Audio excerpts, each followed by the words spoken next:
Oh. Oh. Oh. Come on. What's the matter? I don't know. Okay. Yeah. I got a lot of sleep yesterday. Yeah? I feel kind of good today. That's it. All right. I did not get to watch the new Superman yet. I'm going today. Oof. Are you? By yourself? No. Oh. No. Bobby Kelly is coming in today, and he has his son Max with him. And then Louis J. Gomez is coming in today on the show, and he has his son James with him. So I think we're all going to go sometime this afternoon. That'd be good. Yeah. Have you heard any reviews? Yeah, it's overwhelmingly good. The only bad review I've seen is that it's too much in one movie. Like there's there's a lot happening. I don't know, but last night I got in bed and I turned the TV on, and right as I turned it on, Marlon Brando was on as Jor-El, sending a young Kal-El to Earth, the 1977 Christopher Reeve Superman. And I watched the whole movie, even though I've seen it a million times, and it's not, that great because the 1977 special effects are awful. Yeah, it does not hold up that great. It does not hold up. The only thing that holds up is Gene Hackman is so good. Gene Hackman as Lex Luthor is so good. He's just, and I'm trying to figure out what the big titty woman has to do with the movie. Yeah. Why is she there? She's just there. She's just there, and then Superman falls in love with Lois right out of the gate. Like that was the one you can have any girl on this whole planet, and that's the one you like. That stole your heart. Yeah, but doesn't Lex Luthor always have a ditzy chick with him? Like that's always his girlfriend, like Parker Posey with Kevin Spacey, right? Like in kinda. the movies, yeah. Right. Like I don't know if this one's gonna have one. I would assume so. They'll follow suit with whatever the comic is. I don't know. I was a fan of the Superman movies, not of the Superman, and the Superman cartoon. I used to watch the Hall of Justice, the Super Friends when I was a kid. I even had Super Friends sheets on my bed for a while, but I don't know the full story of the comic book. I don't even know why Lex Luthor's so mad at Superman. I don't know why he's got to be the one to go after him. I will tell you that the kid Michael Rosenbaum, who played Lex Luthor in Smallville, that was a great story. That was great because he was friends with Clark, but enemies with Superman, and they were always fighting over the same girl. Like you could see where that heat comes from. Spider-Man. What do you mean? They do the same thing. Spider-Man's the same thing. They're friends in real life. Oh, the Goblin kid? Yeah. He hates him, and then they're both after Mary Jane. Osborn, Yeah, pretty much. And there's a lot of that in comics. Yeah. Because Marvel would release something that would be super popular, and then DC would try and release something to counter that, and that vice versa. Sure. There's usually a corresponding character in the other comic book universe based on all the Yeah. By the way, do you know who plays Superman's father or Superman's real father in this one? Who plays? I don't know. I didn't know there was a Jor-El in this one because there's no. Apparently there is. Well, because I'm looking at the cast because I was trying to see if there was a, big booby lady. It must be like either in the flashback type thing. Not the flashback, but in the Fortress of Solitude where he's able to use the crystals to talk to him. Do you know who it is? I do not know who it is. Is it Nicolas Cage? No. Very famous actor. Superstar. Carries a lot of movies. In the last one, it was... Very handsome. It was Russell Crowe. You're right. Who did a great job. Great job, yeah. His real father was Kevin Costner. Well, Russell Crowe, and then Kevin Costner played his Earth father. Yeah. Jor-El, Bradley Cooper. Really? Yeah. Oh, that's interesting. Yeah. I wonder if just because, Rocket... Well, because they have They have the... Right. He was like, hey, you want to play Jor-El? Probably not a very big part. Yeah, probably just a little something. Yeah. I was watching Andy Signor. He saw it. Oh, really? And he said it's very much a family kids movie. That's the direction this one's kind of going. Okay. I mean, I'll take it. I won't be mad at it. Yeah, that's I don't think it's a comic book movie. It's kind of what you expect. I remember my aunts and uncles who were 10 years older than I am, maybe a little bit more, sitting around the table in 1977 talking about how Superman stunk. And I was like, what? Yeah. And they were like, oh, it's so hokey. And he goes into a phone booth and it's only a half phone booth and he saves a cat from a tree. And I was like, this all sounds awesome. Right. And they were like, oh, you'll love it. It's made for kids, Yeah. So. I've read that it's very much a family made for kids looking to sell a lot of toys type movie, which is fine. That's fine. I'll still enjoy it. I'm sure. The biggest struggle I have today is going there and not eating popcorn. That's all I got to think about. Oh, well, you're going to have Bobby there. He's not going to let you get away with that. Yeah. You're right. You're not even allowed to smell the popcorn. But Bobby goes two ways. He'll go one. I haven't seen him in a while, so I'll be like, dude, you look good. You lost weight, huh? Yeah. And then we'll get there, and he's like, you can have a little popcorn. You did it right. Yeah, he might do that every once in a while. Now, if I would have been like, I got to go to Taco Bell, then he'd be like, no, you're not doing that. Right. You know? Or if you go right for the popcorn, he's going to go, dude. Yeah. Oh, really? Yeah. Popcorn? Yeah, I have to wait till I get released. Till he goes, yeah, no, you can have a brother. Yeah, but I can't. Must be tough. No, I'm not. Yeah. I'm not. Once I open that floodgate, once I eat the popcorn, then I'm going to be like, oh, well, start tomorrow. I'll go to Taco Bell today. Yeah, I can't. Oh, I got Bone Beach Bash next year. Yeah. No. You can't have a little bit of popcorn. You got to have a trough of popcorn. Yeah. You can't. I mean, what good is having one handful of popcorn? No. You got to stretch it out for the first half hour of the movie. Giant bucket, always. Giant bucket, a lot of butter. Yeah, Carmen. Nobody wants to eat a small amount of popcorn. I love it. No. Listen, I love popcorn. I eat popcorn daily, actually. Really? Like, that's like my favorite snack. Yeah. But it's it's easy to Sounds good. It's easy to overeat. So I weigh mine. I put it on a scale to make sure I only have one serving. But they have dill pickle popcorn at Aldi. Uh-huh. It is freaking fantastic. It sounds terrible. You ever have dildo popcorn? Nope. All right. But dill pickle popcorn is so good, and it's literally like my afternoon snack almost every single day. Well, good. You look great. Thank you. But again, it's those little things that, instead of getting large, get a small. That way you can enjoy it. I won't enjoy it. Okay. Well, then don't do it. Yeah, if you can't, then just skip it. Yep. Yeah. But that also gets old, and that also sucks. I'll bring a handful of nuts or something. Okay. Yeah. Bring some trail mix in your pocket. We get the microwave popcorn. The one time my wife bought the little bags that are only like 100 calories in the bag, so it's all you make. Oh, yeah. I was so pissed off. Yeah. I had to make like 4 of them. No, that's... I'm like, I got to cook 4 of these to get to the right size. That is defeating the purpose, Gio. She's like, no, they're only 100 calories. You can still have your popcorn. It's like if you have the Slim Fast or whatever, you put a couple scoops of ice cream in there. Oh, not bad. Not bad. Yeah, sprinkle on top. No. My dad, I talked to my dad yesterday, and he said he was listening to the show, and he said, hey, come over for dinner if you're all by yourself. And I was like, yeah, maybe I'll do that. So I went over there. Man, was that worth it. Yeah. He had giant veal chops. Oh. I mean, he had like restaurant style veal chops that he broiled, like a real dinner going on. I mean, it was like this big, and it was fantastic. I was like, oh, this is fantastic. You ever get that where you like, you get something quick, you get this, you get that, whatever, and then every once in a while you're like, I need a meal. Like I need a real home cooked meal, sides, everything. Right? Yeah. Anytime I cook dinner, I make. Mostly I'll make say I make salmon. I'll make salmon, then I'll make green beans and rice for Giuliano or the kids. You know what I mean? Like I never just make one thing. I never make one. Like I'm always like a well-rounded family type thing. Sometimes I would get bread or make biscuits. Oh. Yeah. I think I'm making what I wanted as a child. Now my daughter cooks dinner a lot. This year. Yeah. Nice. And is it good? Yeah, very really? good. Yeah, she's like the culinary thing at her high school. Yeah. So she kind of likes to do that. Does she know the rule? No seafood? Yeah, of course. Because my wife's a horrible cook, hates to cook, despises it, bitches about it all the time. So this works out great. Yeah, there's not a single really thing that she makes that's really any good. Wow. Now, who does the cleaning?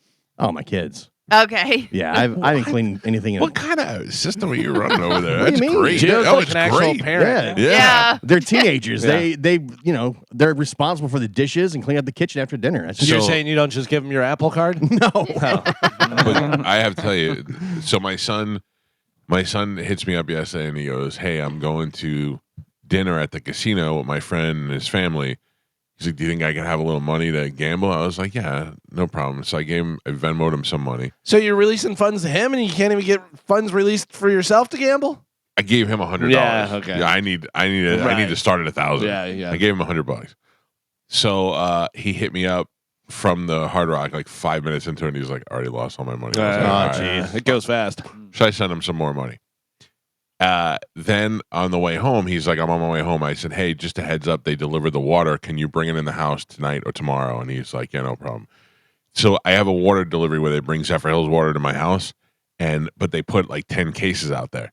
And old man ain't lugging 10 cases from the front door to the thing.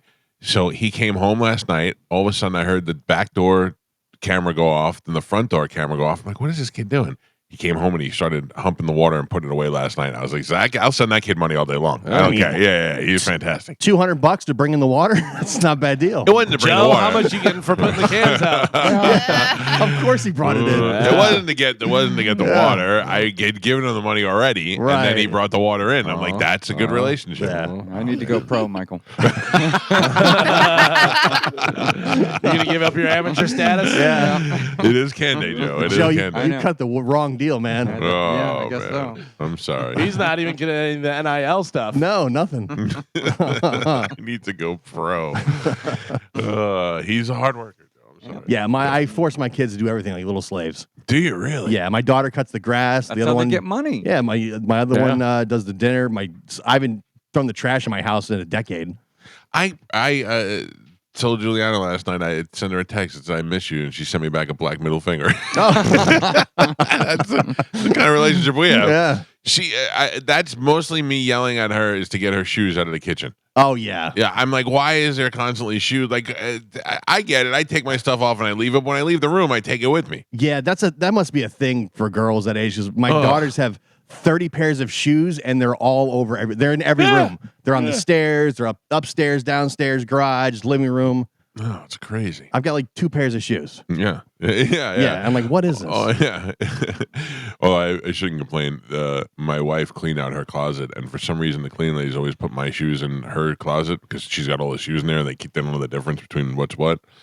And she put a pair of Air Jordans on the stairs for me to bring upstairs. And they've been sitting there for 3 weeks. Yeah. I've gone up and down the stairs 10 times sitting there. Just walk right over them. Just walk over. You ever watch on YouTube whenever the people are selling the shoes and trading the shoes and doing stuff? There's the one guy that is like all over the place, whatever, and he gets a shoe, and he literally like he'll smack the shoe and listen to it and look at it and this and that, whatever. But he knows like immediately, see, yeah, those are fake. And they're like, how are they fake? Yeah. And he goes, here, let me show you. And he goes, the stitching, this is supposed to be double stitching. He knows everything. Oh, yeah. And he literally will go through the shoes and he goes, what do you want for these? And he goes, you want me to make you an offer? And he's like, yeah. And he goes, all right, 160 on these, 140 on these, 230 on these. He goes, these aren't selling. Just keep them. I'd only give you $50. And just goes through it like that, whatever. And people are like, oh, they know. So Joey told me that he went to a Pokemon card show with a friend of his who had Pokemon cards to sell. Yeah. So that's why they went there to get rid of them. And Joey does not have Pokemon cards to sell or didn't want to or whatever his deal is. But he does this thing where he goes up to a guy and he'll look for like a $50 Pokemon. And he goes, so I looked at it and I said, you want to do a coin flip? If heads, I win the card. Tails, I'll give you, it's $50. I'll give you $100 for it. So the guy's like, all right, yeah. And the guy just does it, the coin flip with Joey. And Joey won the card. Yeah, I'm surprised they do it that way, all or nothing. Because a lot of times they'll be like, these shoes, I'm going to sell you these shoes. I want 200. You're going to give me 150.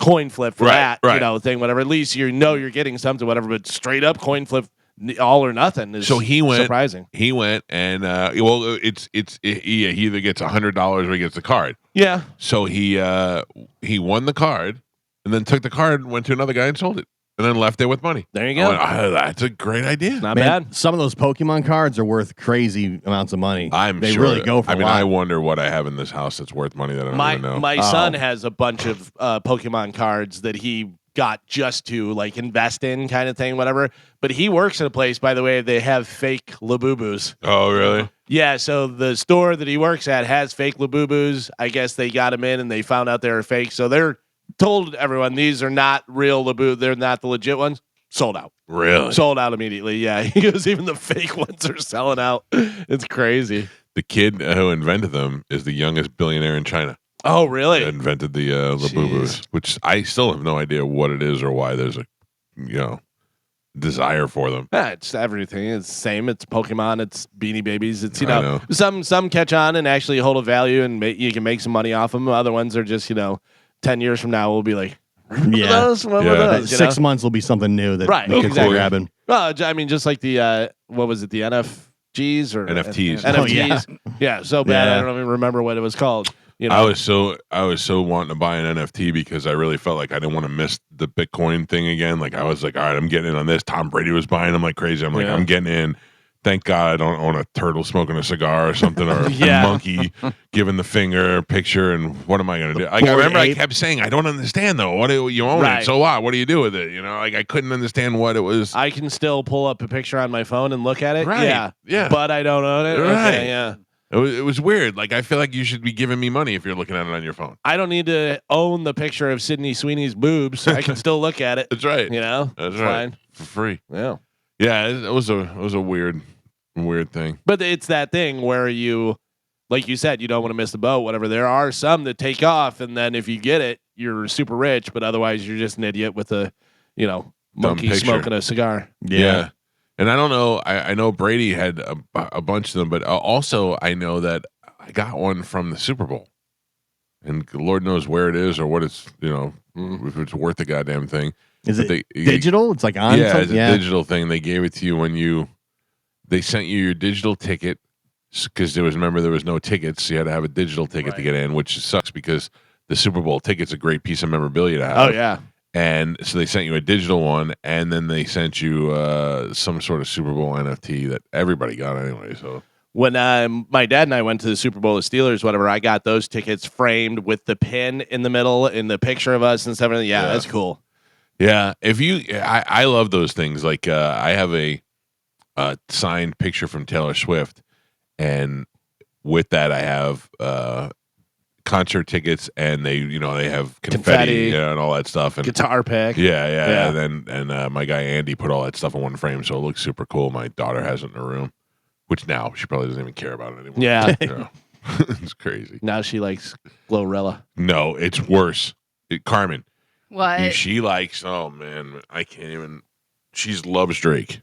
Okay. And it happens. Every girl goes through this phase. Like she loves Drake or she loves Drake? No, she doesn't really care about Drake himself. She loves Drake's music. Like I don't even know if she could pick Drake out of a lineup, but she knows all. She can. Yeah, but I'm just saying, like she has the internet. She didn't find his music without finding him. Yeah. Well, she doesn't seem to be enamored by Drake. Okay. Yeah, but she loves his music, and she loves Frank Ocean, and she loves all the stuff that my wife loves. Is all his songs about S&Ds and stuff? All of them. Yeah. I mean, like it's so hard to be in the car with that stuff on. Here, kids. There's Tyler the Creator is the worst because his music is really good, and his cadence in which he raps is kind of soothing, and then he says the word that rhymes with clock a lot, and he precedes it with brown. And and I'm like, oh, this is so descriptive. I don't want to hear that. And then I could hear Dad, turn it up. I hear the echo of repeating the lyrics in the back seat, and I'm like, oh, come on, no, I don't, And then she knows, and she doesn't know. I'm sure she knows what it all means, but she's just rapping it to rap it, Right. And it's disturbing, and I don't know what to do because I don't want to be like, you can't listen to this, but of course I don't care if she listens to it. You know what I mean? It is pretty dirty though. Yeah, I mean, a lot of times they're not breaking down the lyrics or anything. I mean, there's songs you've heard forever that you don't know the exact lyrics to. Yeah, that's true. She, I don't even. It's just a catchy tune. I came home and I said to my wife, I go, we can't listen to this anymore. And Juliana was like, why? And I go, the last thing I remember is he's rapping about his brown D. And she goes, he didn't say D, he said C. And I go, I don't need you to say it. I don't need you to say it. I can tell you that. She knows. Oh, she knows. It's not, but there's nothing, trust me. Yeah. She knows. I'm not saying she doesn't know. But, Down comes Taylor, up goes Drake. Drake, that's the thing. There's no Drake. Like, she's not like, I want to go see Drake or I want to poster Drake. She also likes Morgan Wallen, which also bugs me for different reasons. They all like Morgan Wallen. Yeah. That when I told her we were doing a Morgan Wallen song with Pitbull Toddler, it was the first time she was ever interested in anything that I did with a guitar. Yeah, Morgan Wallen gets played at my house all the time. Yeah. Oh, if you would look at my Spotify, you would think that I love Morgan Wallen and Drake. Yeah. Which is weird that kids like both of those now. It's right. Like they like country and right. When you were a kid, you had to pick one or the other. Yeah. You like country, you were a hick, and that's just where you are. And there was no crossover. No. Yeah, if I knew you and you were listening to The Cure, I'd be like, queer. Yeah. You know, There's I was metalhead, you know, there was no way. I'm like, get out of here. Of course, I get older and I'm like, boys don't cry. Yeah. Still, you pick your lane and you stay in it. Absolutely. There's no absolutely, yeah. you know, Morgan Wallen to Travis Scott playlist. Yeah. I blame video games. Yeah. Video games made them like everything. Yeah. I saw the new Tony Hawk game is coming back. Oh, Pro Skater. Yeah, that was yeah. it was the best game ever. I think I want to get that. You ever hear him talk about that deal and about the money that he got, Yeah, a he little got bit, and stuff? yeah. And he was 17 and bought his own house and Crazy everything. amount of money. And he went to like lunch or dinner with like one of the big wigs with the Activision or whatever it was, and he gave him a check, and he goes, "My eyes almost fell out of my head." He goes, "I Yeah. didn't know that there was that much money in the world." Like, you know, just crazy being that young. And you're a pro skater when pro skating's not really even a thing. You know what I mean? And so you're making money and you're like, oh, this is cool. I'm going to be able to do this. And he's probably making, 15,000 here or 20,000 here. And all his friends are like, oh my God, you're so rich. And then you get, money from a video game. $100,000 or $1 billion check. It said he initially turned down a $500,000 buyout before the first game's release, but instead wanted royalties, and it's since made over $1 billion. $1 billion. Yeah. Holy cow. Good for him. Yeah. And now he's so old he's doing Q&A commercials. Right. But he's like, no. I'll just kind of ride it out and get the royalties on the backside. Yeah. One of the biggest selling games of all time. That was Dave Mann, who used to do early middays on the Power Pick. He did like 10 to 12. It was such a BS spot. I don't even know how they could afford to pay him anything because he was doing 2 hours, Yeah.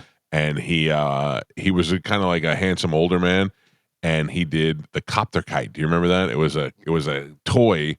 It was an infomercial. It was one of the earlier infomercials, and it was a helicopter kite kind of thing. I think so. Yeah, and he voiced that. He did the commercial. He was in the commercial, and he took royalties for that and made a bunch of money off it. Bunch of money, man. Just crushed it. It's such a.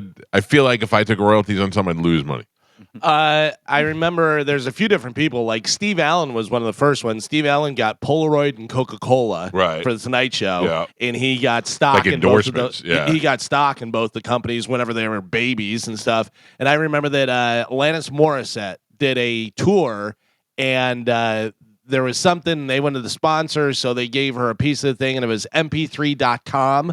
Whatever, and she got like a piece of the company, right? And she made so much money off of that. Yeah. Well, don't they say that 50 Cent was early in vitamin water? He bought it. And then Coke bought it eventually. Well, and he paid like billions of dollars. He said he went and saw that they were selling water, and he was like, they're selling water. That's so crazy. And he told his financial guy, he goes, I want to do a water. And he's like, water? And he goes, yeah. He goes, I want to do a water, and came up with the idea for vitamin water. Yeah. Like a healthy drink that's water, but it's got all this stuff, whatever. Yeah, and then Coca-Cola bought it, and he just made so much money.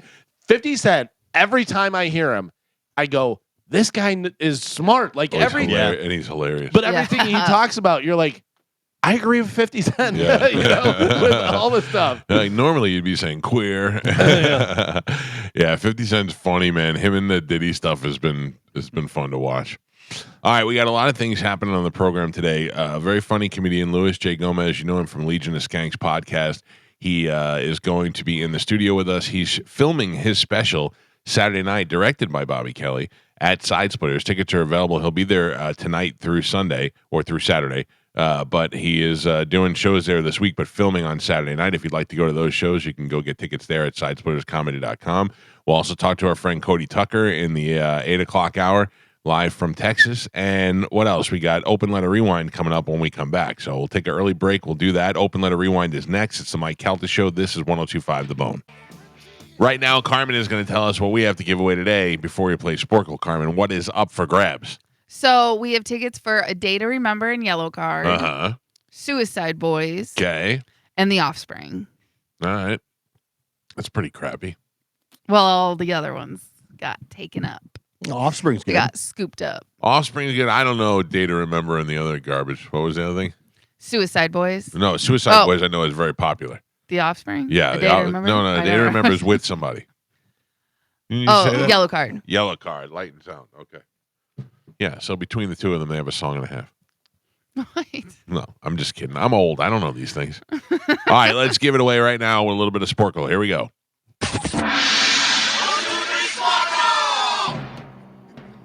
Carmen is the keeper, Sporkle. Pap is your professional judge and scorekeeper. No longer an amateur. Oh. Thank you, Michael. Carmen, what are we playing today? Okay, today we're going to play The Last Word, U.S. bands. Okay? So I'm going to give you the band, and then each band will have 3 songs. I'm going to read you each of the song titles separately, and you're going to give me the last word of each song. Okay. Okay? Yeah. Are they all the same or are they different ones? What do you mean? Are all 3 songs, they end in the same word? No. Or? Oh, okay. They're So all different. 3 just gonna give songs us- per band. Gotcha. Yep. Okay, your first band, the Jackson 5. Okay. I want Back. you, Mike. Oh. Never can say Goodbye. Geo. I'll be Back. Yours. There. I'll be there. Damn it. Idiots. Oh my gosh. Your next band, the White Stripes. Seven Army. Nation. I mean, what other song are we doing, folks? I don't know why you gotta yell so Yeah. loud. Yeah. White Stripes. Fell in love with Girl. a Mike. Icky. Thump. That was the only other one. Calvin. Your next band, Heart. These Eyes. Dreams. Dreams. dreams. Mike. Michael, Sarah. These eyes. All right. Magic. Man. Geo. No, that was me. That was me. That was me. It wasn't Gio. That was Galvin. Okay. It was, Calvin. it was not me. It was a G. I knew that. Crazy on You. Galvin. Oh. Your next band, Foo Fighters. Learn to Fly. Galvin. Monkey. Wrench. Galvin. Ah. It's really close. You guys are really close, but he's getting in there. Last one for Foo Fighters. Times These. like Galvin. Your next band, Bon Jovi. Oh. Living What? on Prayer. it, Mike. It's my Life. Geo. Bed of Roses. Roses. Mike. Bed of wet. Wet. And Pap, we're halfway there. Gio has 2 points on the board. Michael has 5, and Galvin is your leader right now. He's winning with 7. All right, we are doing last word U.S. bands. Your next band, Aerosmith. Love in an Elevator. Mike. Walk Way. this. Galvin. Back in the Saddle. Galvin. Your next band, Outcast. Hey. Yeah. Mike. No, Judge. That was Michael. It's not, but whatever. I didn't even give him the definition. Your next one for Outcast, Miss. Jackson. Galvin. Rosa. Parks. Geo. Your next band, Leonard Skinnerd. Free. Bird. Galvin. Sweet Alabama. Home. Geo. Saturday Night. Special. Galvin. Your next band, Green Day. American. Idiot. You don't gotta be mean. Jeez. Galvin. Know Your. Enemy. Galvin. Basket. Case. Mike. Your next band, Nirvana. Smells Spirit. Like Mike. Come As You. R. Geo. Heart Shaped. Box. Geo. And Pap. Ah. We're on the last band, which means we're on the last 3. Gio has 6 points on the board. Michael ahead by 3. He's got 9, and Galvin is your leader right now. He's winning with 14. Oh, right. All right. Missing last word, U.S. bands. Your last band, Beastie Boys. Fight for Party. your Oh. Right. Mike. Fight for your party. Well, fight for your right to party, but I guess the party's not in there. No Sleep Till Brooklyn. Mike. And your last one, Beastie Boys. Make some. Noise. I think Yeah. I think it's actually noise. Noise. Your final score, Gio with 7 points on the board. Michael with 11. And Galvin is your triumphant champion today. He won the 14. Kachaya! Woo! Trademark 2025. Galvin, pick a line. I'll go line 1. All right, that's easy enough. Yeah. Good morning. Who's this? This is Josh. Hi, Josh. You're going to be the winner. I'm going to put you on hold. Carmen's going to grab you during the break, and you'll have your choice of tickets. Okay, buddy? Thank you. Thank you, Josh. Enjoy line that. 1, Carmen. Enjoy that sweet, sweet yellow card. I would not go see Suicide Boys, but I know that is probably the more popular of the 3. Oh, yeah. But I don't know. I may still go see Offspring because I'm going Friday to see. Oh no, I think Offspring is Friday. No, Or Offspring no, Saturday. Saturday, yeah. Well, I have hiccups. You're going Friday. I'm not doing any of it. I know. Yeah. I just No, want it's just to I hear you said say it. it. I said it out loud, and then as I said it, I was like, "You won't do that." No. I don't think you're even going to go to Superman. I'll have seen. I'll give you a full review tomorrow. I just hope I don't feel about Superman the way I did about F1. You probably will. Yeah. I think I'm going to go, no, it was good. I'm going to be like, it was good. It was just, it's more for kids. Yeah, which seems to be the logical thing for a 53-year-old man to say about a movie called Superman. Yeah, a comic book movie. Right. When you think about it, it should be for kids. Right. Yeah. That's what I'm saying. So I even feel like they made a good movie for children. Yeah, I heard that they're going to sell a lot of toys. That's what one of the reviews said. Fine. That's fine with me. Mm. So anyway, that is going to be, that will happen today. The only way it won't happen is if we get C-blocked on tickets. Like if we can't get in somewhere. You didn't buy tickets yet? Oh, No. I don't think it's that busy, right? Is it? So a lot of them sold out. Yeah. All the pre-sales sold out. So no, do I think so, People Galvin? going in No. the middle of the day and stuff. Man, I'm going to go in that early afternoon. Yeah, I know. But Yeah. I'm saying, like, most people are working. Yeah. Yeah. I mean, you're trying to get multiple seats together. That might be a. I don't care. I don't care if I sit with anybody. What else are you trying to do this weekend? You said. Well, I was going to go to Offspring, and I got Lewis's show, but I think Lewis is taping is Saturday, and then Offspring is Saturday, and I don't know. Are you actually going to that? Do you think? Probably because Bobby's there. Probably. Probably, yeah. I mean, like I'm probably going to go to at least. No, I'm going to go to at least one of them. Okay. I don't know if I'm going to go Friday and Saturday, but I'm going to go to at least one of them. I'll probably go to the Friday taping. and then go Offspring Saturday. Yeah, because I don't really. What time you I looking don't about know. the movie? Like around what time? 3-ish. 3-ish? No, I mean I would love it if I got to pick Bobby up at 10:30. I would love it if there was like a noon movie somewhere. But I think it's only. I mean, yeah, they got. Let's see. Yeah, I see it. IMAX at 2 o'clock. Yeah, About 3 o'clock is when they 2, start. 3 is when they really fire up. Yeah, I looked at it yesterday. let's see. At 2 o'clock's looking like standard, not IMAX. I don't want to go to 3D. You're not getting into the 2 o'clock. What, booked? There's maybe 6 or 7 seats, and they're all Really? they're spread all over the place. Really? Do you Yeah. want to hear some of the reviews they have here? That's the 2 o'clock movie. Jeez. I like the way they put the little Supermans in the Yeah. seat. Superman soars with heart, humor, and style, a bold yet faithful take on the iconic hero. This is just different people like on Axe and stuff, whatever. James Gunn sets a fresh tone while honoring the character's legacy. David, what is his name? Corn sweat. Corn Sweat? Yep. Is that it? Corn Sweat? Corn sweat, or is it Corin? I got the Corn Sweat. Corn sweat. Corn Corn sweat. Sweat shines with sincerity and strength, a promising, thrilling start to DC's new era. Superman made me so damn happy. The movie is loaded with exhilarating action, set pieces, and well-placed humor and levity. But the beating heart of the film is Superman's humanity, and he's an alien, and insistence on doing good and making the world a better place. Ugh. Sounds terrible. A lot of people are just saying it's very similar to the animated series as well.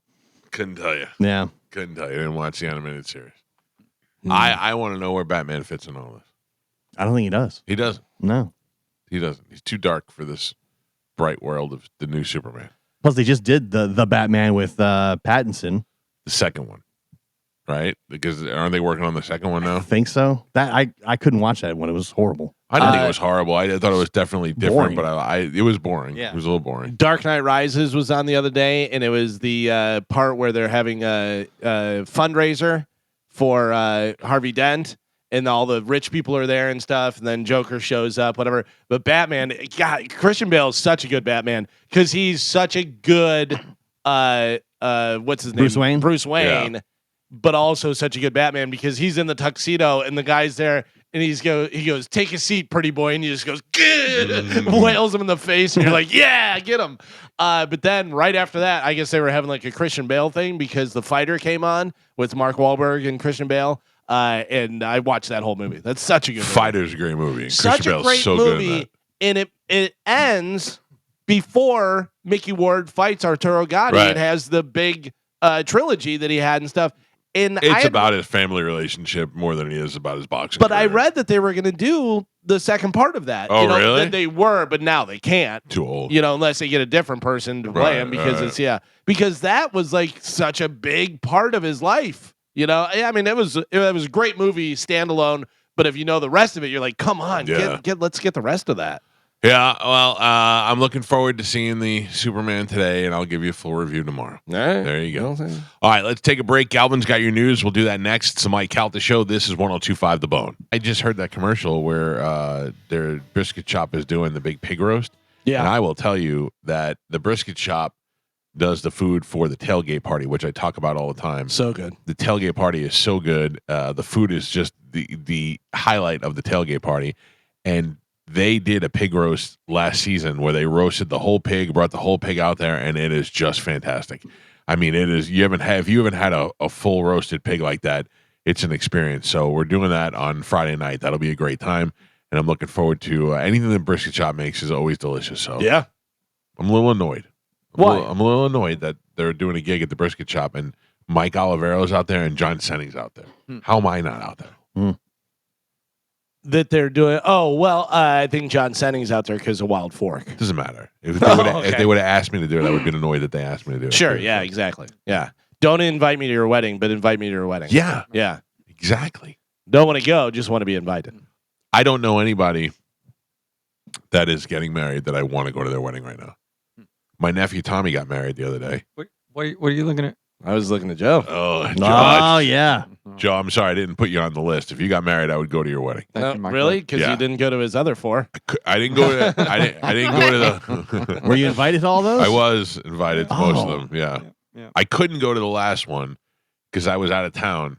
The one he got married in Sarasota. That's right. I couldn't go to that one. Well- that was at the Crossley Estate. Very nice. I went to that one and it was fantastic, Oh, yeah. but also you knew it wasn't going to work out. How did you know? Because Steve Miller performed the ceremony. Oh yeah, it's not real. It's Yeah, not real. it's not real. It was like John Brennan had the witch. Right. You had Steve Miller. John Brennan can walk away anytime he wants. Yeah. Just drop He's everything and married walk. by a lady. Married by a That's lady. not real. No. Oh. Who does That it? is not how that works. you Carmen, guys. you Who think does in that? America a lady's allowed to marry people? Come on. Yes. Come on. Bananas. There's laws. You and Chad should get married by a lady if you know Yeah. what I'm saying. Gotcha. No? Easy out. If Joe got married, if Joe and Sugar Pants tied the knot, I would go to that wedding. All right. Yeah. Who is Joe's best man? Dizzy? Ooh, that'd be interesting. Of course. All right. Yeah. How's it not? Yeah, that does make sense. One, you hang out with him more than any of us or anybody else. True. Two, he makes you look tall. True. That's also True. Yeah. Who would be the other options? Glenn Spockles? Yeah, possibly. Okay. Glenn Spockles. I Well, have a lot of friend groups. Not your son? Yeah, my son would be the obvious choice. But I do have a lot of other Your son friend Dizzy. groups. No, Okay, no. so my real that's- son Nicholas. Best man, we're not sure. Maybe your son, maybe Dizzy, maybe somebody else. Who's in your party? Like who's Do you your have a groomsman? party? Do you have a wedding party after all these years? I would imagine so. Yeah, I think I know I've asked this before, but would this be Sugar Pants' second marriage or first marriage? second. Okay. Yeah. So she may still want a big ceremony. She might. I don't know. All right. So say she picks 4 people, a maid of honor, and then 3 backups. You have to pick it. Go. We'll say your son could be your Best man. for argument's sake, best man. So 3 people. Okay. Only doing 3, huh? That's that. Probably it's a not your short- brother. It's a short. No, definitely not. Oh, why not? Well, I don't know. I probably maybe my buddy Jeff Sessions I've known since high school. Okay. Mm-hmm. Jeff So- Sessions is in. Yeah. Probably I would have to have one band, person, which would have to probably be the Glinspockle. Okay. And then I got to tell you, I know the last one's got to be Dizzy. Oh, wow. I mean, that's He may not make the cut on the small list. I mean, and then how do I not put somebody from the show? Well, there's a lot of people to choose from the show. So who's somebody from the show?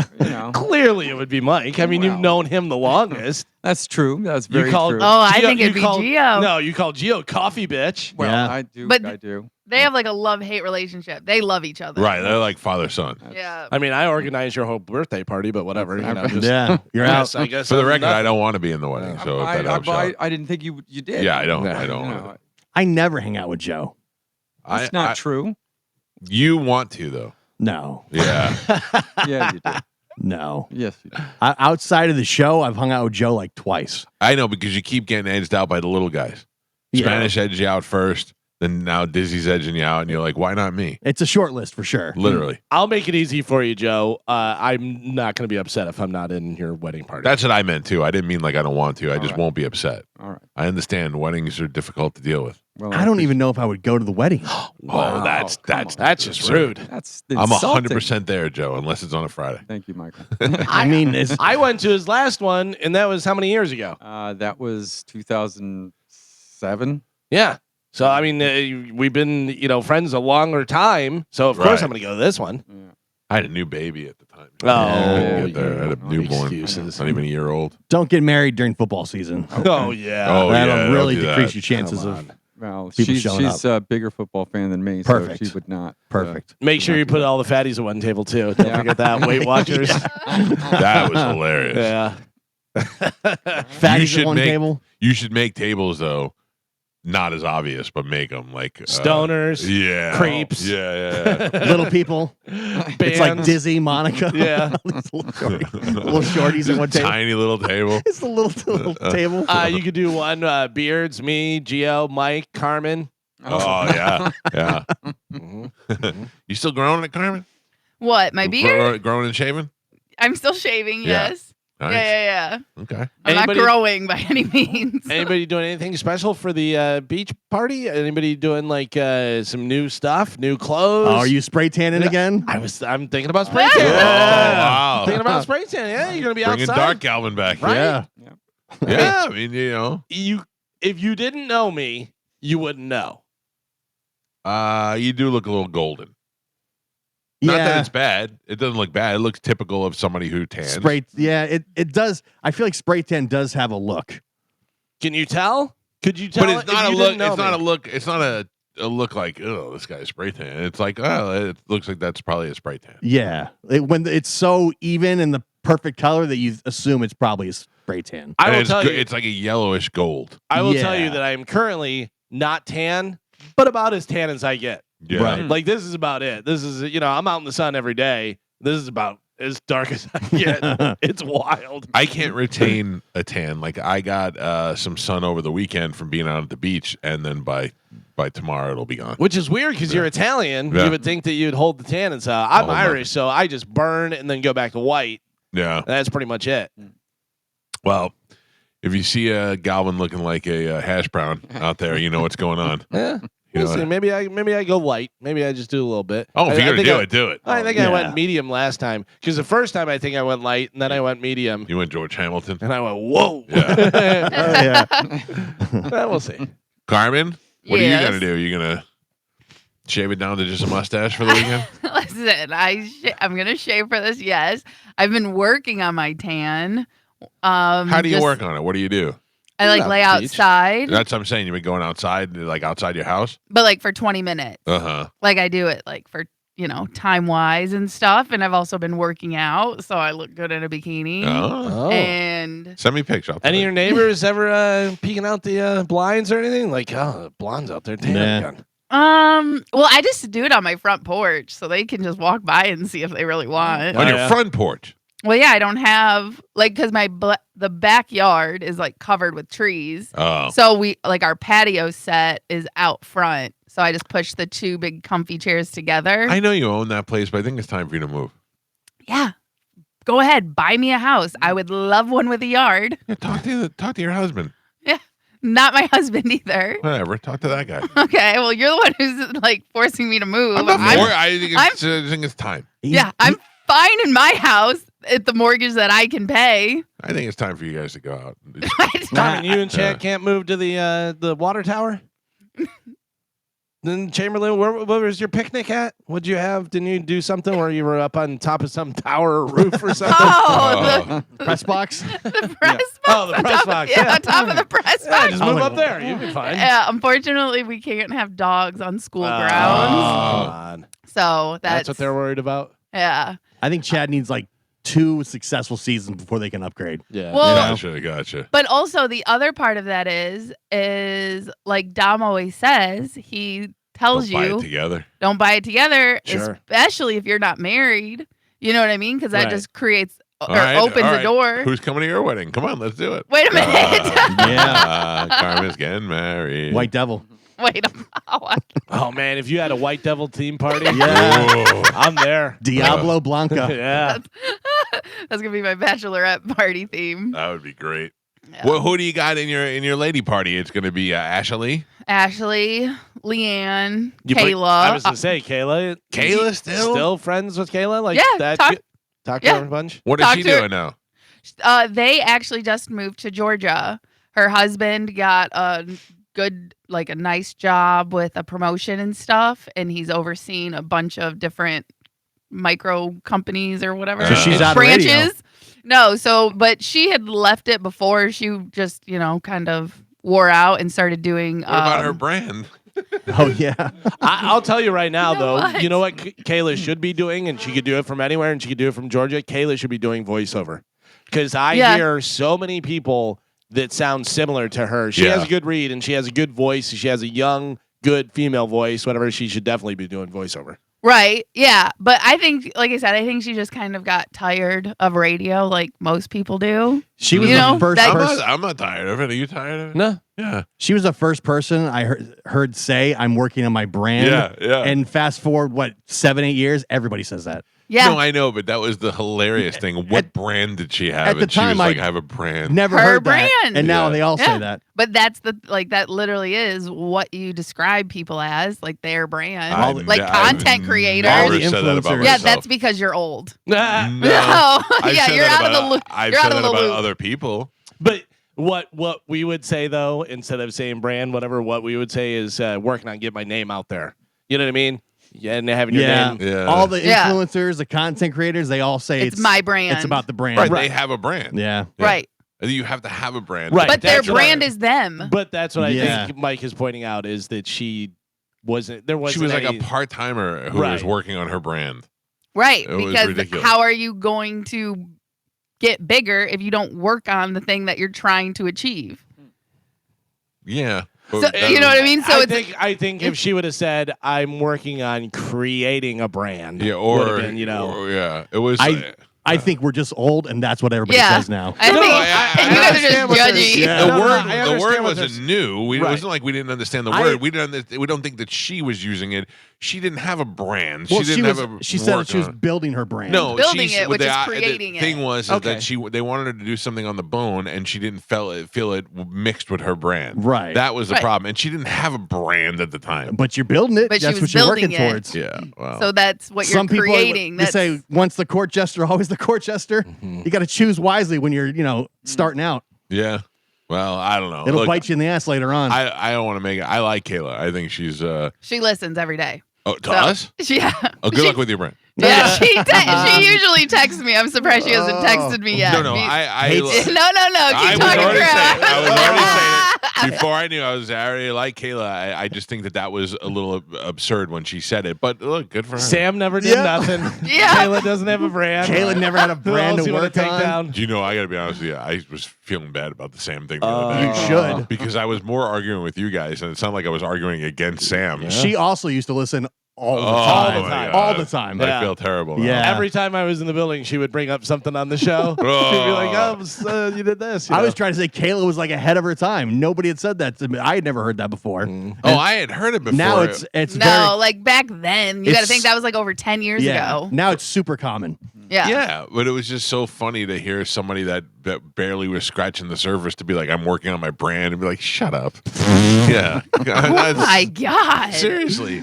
Yeah, out of all the shows that we had on this station at that time, to hear a traffic girl from the other station talking about working on her brand was ridiculous. She was not. That's when she was with Drew. Yeah. Yeah, she was in the afternoons with Drew. I don't recall. Yeah. Exactly. You just don't know what you're talking about. I didn't care about that brand. Yeah. Yeah. Oh. Anyway.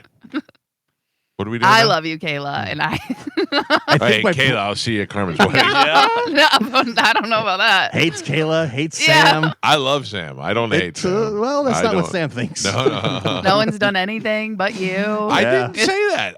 Why did I say that? Why did that come up? About Sam? Yeah. That she was leaving for New Orleans. You said good riddance. No. Yeah, she said she hasn't done anything memorable. Said good I riddance. did She's not. never done anything. I did say she's. I didn't say what has she done. I didn't say she hasn't done anything. What has she done? I don't know that she's done anything in the 10 years she's been here. I didn't You said say that. you literally said she has done nothing that's memorable because I can't name one. Right. That might be true. Yeah. Yeah. Yeah.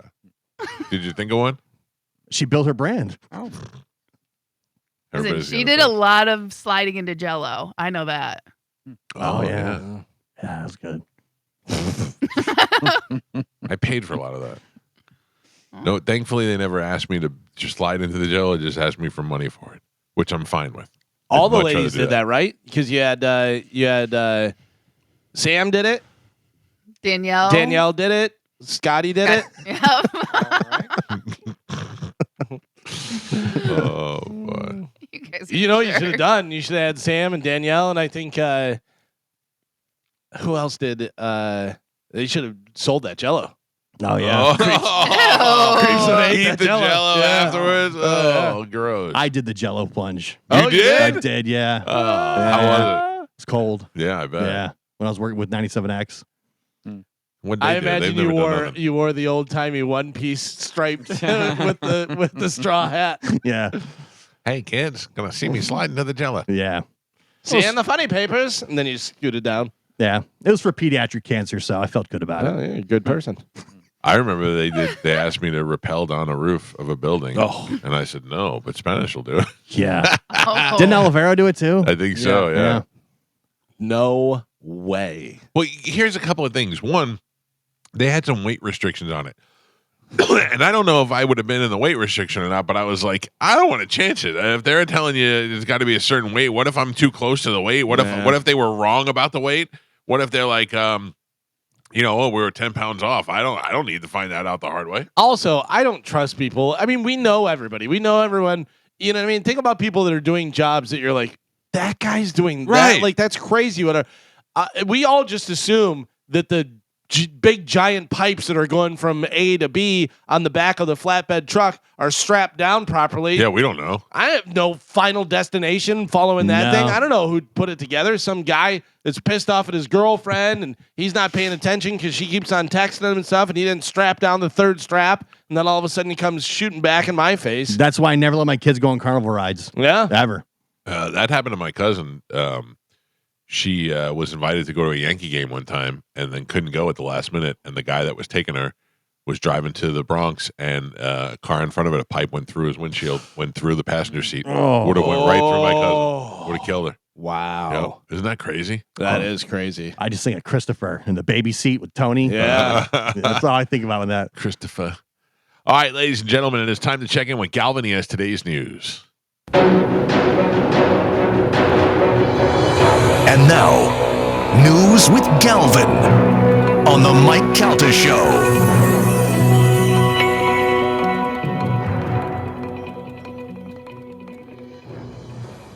Hello? Oh no. I don't know what happened, but I can see you guys on Bone TV or the YouTube stream. I see Mike talking, but I cannot hear you. Hello, can you hear me now? Oh my God, yes. I don't know what happened, Carmen. It just went. The microphone. The board didn't go out. What did you push? I didn't touch No, nothing. he didn't do anything. He was actually rubbing his eyes at the time that the power went out. So I don't even think you saw. The power went out? The lights went off. The lights dimmed, I did and not then see it went that at all. completely off. You were rubbing your eyes at the exact moment that happened. Oh, I didn't see that happen. I was like, what happened? I thought I was having a seizure. So I wonder if the generator's on or if it just came back on. I don't know, but my computer went out. So let's see if this pulls back. Oh, okay, we're good. All right. We're back. Well, that was easy enough. Sorry, Carmen. No, oh my. Listen, I was like, Did we look panicked? What is the protocol for that? Like if we just disappeared and we were gone, what are you going to do? So I start talking, give you guys a couple minutes like I just did. Right. And if you don't come back, then I go to break, try and solve it. And if we can't solve it within that break, then we come back and do best of. Okay. Yeah. I text Carmen. I said the power went out. Just to let her know. You were quick. Yeah. I did not know. I rubbed my eyes. I came back in. I'm like, hello. And you're like, and you were saying to me when the power went out, but I didn't know what you were talking about. Yeah, it like flickered down. It almost went completely dark. I didn't see any of that. Yeah, because it like went dim for a second or two, and then it popped like that. Whenever my wonder computer if the went out. generator kicked on. Yeah, I don't know, but it was literally 3 seconds, and you were just rubbing your eyes, and you came back, and I'm going like this. The power. I know. I hear nothing in the microphone, and I see you talking, but I'm like, what is going on? I thought I'm having a heart attack. Me too. Live We're all on the having a radio, stroke. and it's just going dark. By the way, Carmen, protocol is not to keep talking to that. Just dump Coca-Cola on the board. No. Yes. No. That's what you're supposed to do, and then roll on the buttons with your back. For the first 5 seconds, I thought Mike was playing a joke on me and acting like he was talking, but wasn't saying anything because That he old was gag. Yeah, well, I was just like, "This is Jesus. Am I supposed to take over now?" No. I will never do that to you. Okay, thank you. Yeah. So Al Dukes used to run the board, not the board, but the dump for Howard Stern show. And they had like 3 dump buttons. And then after the third one, like, because you dump it, and then if you have to dump it again, then dump it again, you have to wait for it to build back up. So after the third dump, you had to go to Van Halen. So if you ever listen to Howard and you hear all of a sudden you hear Van Halen come on, you know that's what happens. So Carmen, we should have a Van Halen song ready to go. Yeah. In case you can't hear us, just go to Van Halen, then go to break. All right. All right. Well, let's go to Galvin. Galvin, what do we have in news today? Today's top story, at least 31 workers were safely rescued after a tunnel collapsed in a large industrial complex in Los Angeles on Wednesday evening. That's according to the Los Angeles Fire Department. The collapse took place at the 18-foot diameter tunnel being constructed for municipal wastewater management occurred at an underground horizontal evacuation site. The trapped workers were able to scramble with some effort over a 12 to 15-foot tall pile of loose soil to meet several workers on the other side of the collapsed and would be shuttled several at a time by tunnel vehicles to the entry access point more than 5 miles away. So they had to climb over and then go about 5 miles away. There's no way I could work in a tunnel like that. Even if it was room down there, the claustrophobia would just absolutely just boggle my mind. Not only could you work there in the first place, but now you're going to work there after it already had one collapse. No. At least 27 of those workers are being evaluated by paramedics at the scene, but all walked out without visible injury. The tunnel is scheduled to be finished by 2027. Yeah, so good luck. Get back down there. Oh, that would freak me out. Get man. back to work. I watched a lot of footage of that of the flood yesterday. It's all they showed on TV, on the news, and I showed some lady. And she's like, in her house, her father is in hospice. He's laying in a hospital bed in their house. And the bed, the water line is up to the bed. And she's like, I need help. I've been calling 911. I don't know what to do. She walked out of his bedroom into the living room. They're in waist-high water. Everybody's standing in water in the house. And she goes, you open the door, and it's like a lake outside. There's nothing to do. So here's my question is, if you live in that area and you know there's that possibility, or has this happened before? Not often like this, like they do, like tornadoes happen in Kansas. But like if you're near water, have a boat. You got to have some sort of boat, at least a raft. Yeah, but something. Look here at hurricane season. The same thing happened here. Nobody had boats and stuff. But also, where are you going? But at least on water. Yeah. You know what I mean? Like my dad lives on the water. He has a boat. He at least has a boat to get, from A to B or do something like that. Worst case scenario, you get in a boat and the boat floats. You know what I mean? Yeah. I mean, I get it, but it's like we're like this lady, like if she's able to get her father onto the boat, and that she can maybe boat him out to the hospital. But is the hospital even there anymore? You And know? also, you hit something, and you're not. What do you? If it's just a little John boat, whatever, yeah. I saw one video. It lifted the house right off the foundation. The entire house was floating. The one thing is, you are not stopping Mother Nature. No. You are not stopping water. You're not stopping wind. You're not stopping any of that stuff. The best thing you can do is be prepared for the situation, but you're not stopping it. There's no way. It's impossible. No, and those people. I mean, imagine also sleeping and camping, and all of a sudden that water just come rushing in at 4 o'clock in the morning. Yeah. No warning. I mean, that would just be. I mean, I feel terrible for those kids and those families. I mean, they're just gone. They're just washed away. Yeah, that's awful. A Hillsborough County teacher was arrested this week after he was accused of showing students photos and videos of himself engaged in sexual acts. What are you thinking? A Hillsborough County Sheriff's Office news release said detectives began investigating Armwood High School teacher Anthony Jenkins, who is 38 years old, after receiving a tip. The anonymous tip alleged that Jenkins showed videos and pictures of himself engaged in sexual acts to 4 minors. Detectives said the 4 children were his former students. No child should ever have to carry the weight of this kind of trauma, especially at the hands of someone they were taught to trust, said Sheriff Chad Chronister. Thanks to the bravery of the victims, the hard work of the detectives, he is now behind bars. Detectives searched Jenkins' phone and found child pornography and images of bestiality in addition to the content that he showed the students. Jenkins was arrested on Monday and charged with seven counts of selling or distributing obscene material to a minor, 2 counts of possession of child pornography, 3 counts of filming and possessing images or video of sexual activity with an animal. His appointment was suspended when the police investigation began. That is insane. But obviously, I mean, you do something dumb like showing kids something on your phone, that's bad. You do something that involves you in the pictures, that's really bad. And then you realize he's got child porn and other stuff. He's just bestiality and everything. Yeah, like he wanted to do that. He wanted them to see. Right. Look at me. What I'm doing. How does that guy even get the job to begin with? Because you can't tell with these people. You don't know. And Also, unless you don't have a record, right, and there's nothing there to find. You know what I mean? That means you're just getting away with it. But now it's there, so now he will never be able to get a teaching job again. But in the beginning, you know what I mean? Like, they do a background check. So you really should be a registered sex offender for life. Yeah. When that happens. Oh, yeah. Yeah, I think that you are, aren't you? Yeah. Well, I mean, like, once you're on the list, you are. There are a lot of people, they tried to get away from that. Like, they're trying to change that. They do over a certain amount of time. Yeah, it should only be a certain amount of time. No way. Well, I think it depends on your crime.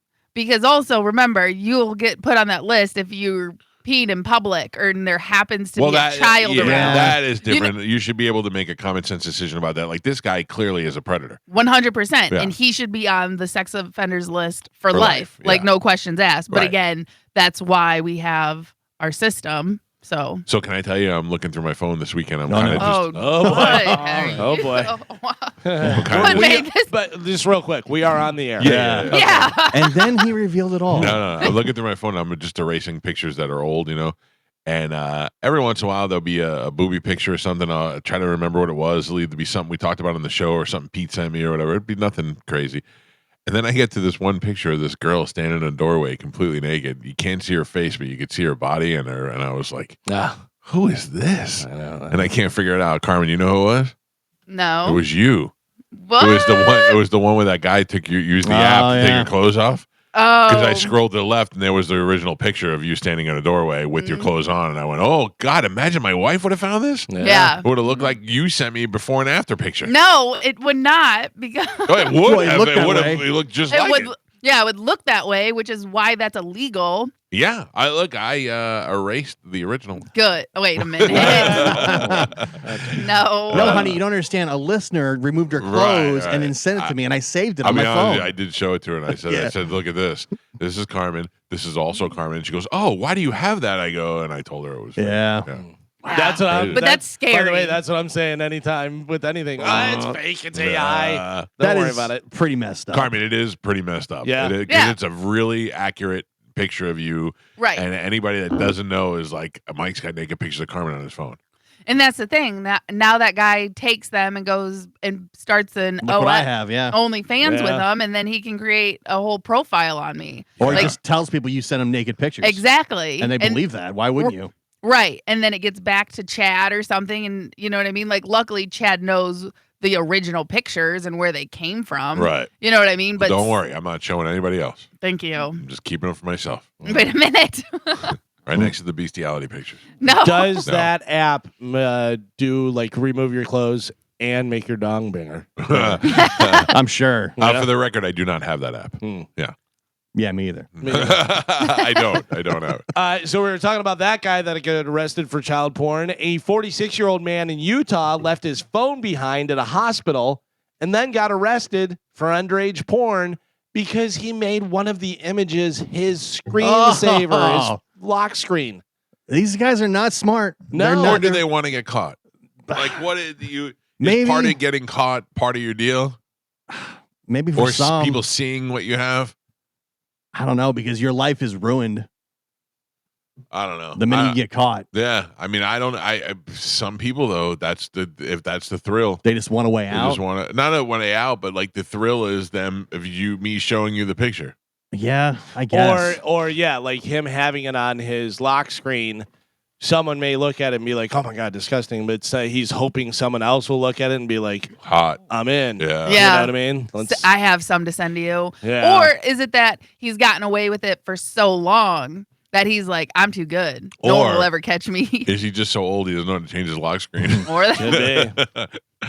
Yeah, it's crazy. Do you see? There's videos. There's all kind of videos, but I think it's in like a either a restaurant, bar, or maybe like a clubhouse at a golf place, whatever. But a girl goes walking by, and the guy just totally goes like this and takes his phone and like take a pic, and a lady sees it, and she's like, "No!" Yeah. and starts yelling. And he's like, "What? I didn't. What? I saw didn't one. do-" It was like in a Target, Yeah. and the girl's like kind of bent over, and he bends down to like gonna get something. I've seen that, yeah. And he puts Yeah. the camera right under her skirt. But you know what I think about, and think about this for a second. I had a realization. I saw that video you're talking about in the Target. I have never done that and would never do that to anybody. Okay, but I have. When somebody bends over and their ass crack comes out, I have taken pictures of that before. Yeah. I know it's totally different, but it is still a little Creepy. violating. Well, Yeah. not less creepy, more of a violation. It could be, taken that way. Yeah. You ever see the surveillance camera video, like in a gym or something, and a girl gets up from a machine, the guy goes over and smells the Sniffs it, yeah. seat? What is going on in Oh, your you know what's life, going man? Remember, there was a picture of Joe at the Hard Rock, and there was a guy at the bar sitting there, and just big old ass crack just hanging out. That makes me laugh. And I there do. was- That's the thing. Most of the ass cracks I've taken are guy pictures. Just giant ass crack, no regard. The whole bar can see it. Yeah. I was gonna say, and I think in those cases, they just don't care. You know what I mean? Probably. Like if they cared, they would buy pants that fit. Right. You know what I mean? Like Yeah. you know your pants don't fit. You can tell when your butt is and- out. But I also don't think that guy's doing it sexually. He's just like, Yeah. I I'm don't fat, care. and my, No. my Yeah. pants are big, and You yeah. got to And be I'm able not to. buying new clothes. You got to feel the wind on your ass crack. You Right. have to Yeah. know. Yeah, it's wild. Tampa Bay Buccaneers star left tackle Tristan Wirfs is expected to miss the start of the regular season sucks. This is because of a horrible. knee injury. Yeah, Wirfs will likely start the season on the physically unable to perform list. If he is placed on the list, he will miss at least Tampa Bay's first 4 games. Wirfs underwent arthroscopic surgery Tuesday after originally injuring his right knee last season. That Good sucks job, for us. Gio. Yeah, Yeah. Gio. Yeah, my fault. Everybody. You met him. You took a picture with him, and then a couple Jinx months him. later, yeah, The old Gio jinx. Sorry, Tampa Bay. ultimate jinx. You're ruining his brand. Jinx. I was looking. The first 4 games is the Falcons, the Texans, the Jets, and the Eagles. Falcons are the one. The Falcons are tough. Texans are tough. The Jets and nothing. Eagles are tough. The Eagles' defensive line is just Yeah. monsters. Yeah. So That's gonna suck. That's really gonna suck. Super Bowl champions. Mm. Yeah. That really, like the one player outside of Baker that you would not want to lose Right. would be Tristan Wirfs. And Baker is relying on him. yeah, that's his blind side. Yeah, so now, well, I don't even want to say it. You don't want stuff to happen to, because he's out, then this happens, whatever. Yeah, We don't even know who the backup is. they hired a guy. They just signed a guy. Heck, I think his name is. Oh, heck. Yeah, but they just signed like a 1-year deal. I think he's coming in here. And he's played some football, but That's a good thing, man. he's not You, Tristan if you Wirfs. played 1 year, you just hang around. People will need. Eventually, somebody will need you. Yeah, but yeah, that's a big loss. Oh yeah, it's huge for us. How about this? Thankfully, 4 games, not the season. You know? Yeah, you got to think that they do it now. Yeah. Get out of the way. But why didn't they? I wish they would have done it 6 months ago. Yeah. Why are you waiting until July to do this? No. Rumor has it that Apple's upcoming iOS update will include a feature that detects if you're having phone sex over FaceTime. It'll pause your camera and ask you to confirm that you're comfortable with this. Oh. Well, then that makes me think somebody else is watching. Yeah, they are. Yeah. They always Right. I don't like that. Yeah. Anybody do phone sex over FaceTime? No. No, me either. are. I have. You have? Whoa. Yeah. What have you done? When we were in New Orleans, Chad and I. Well, we were all there. We are in the room next to you. Yeah, you guys were downstairs and down the hall. My room. I was in my room, door closed, calm it down. You and Yeah, Tom. keep going. Yeah. No, not in my You and- room.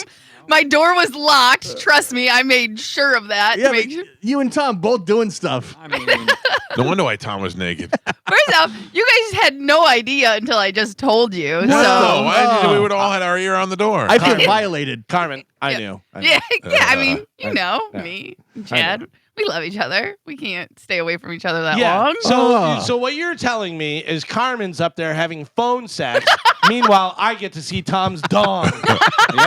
Yeah. That doesn't seem like a fair trade.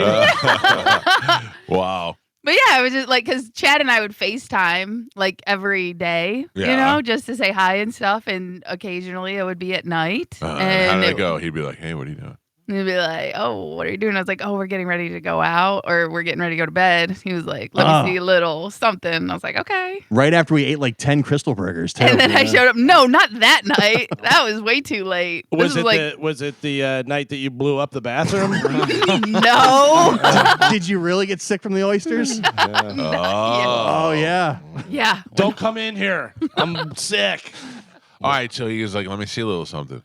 Yeah. And, you know, he's like, "Oh, I miss you." And then, And then he like, shows you a little something. Not Oh. little.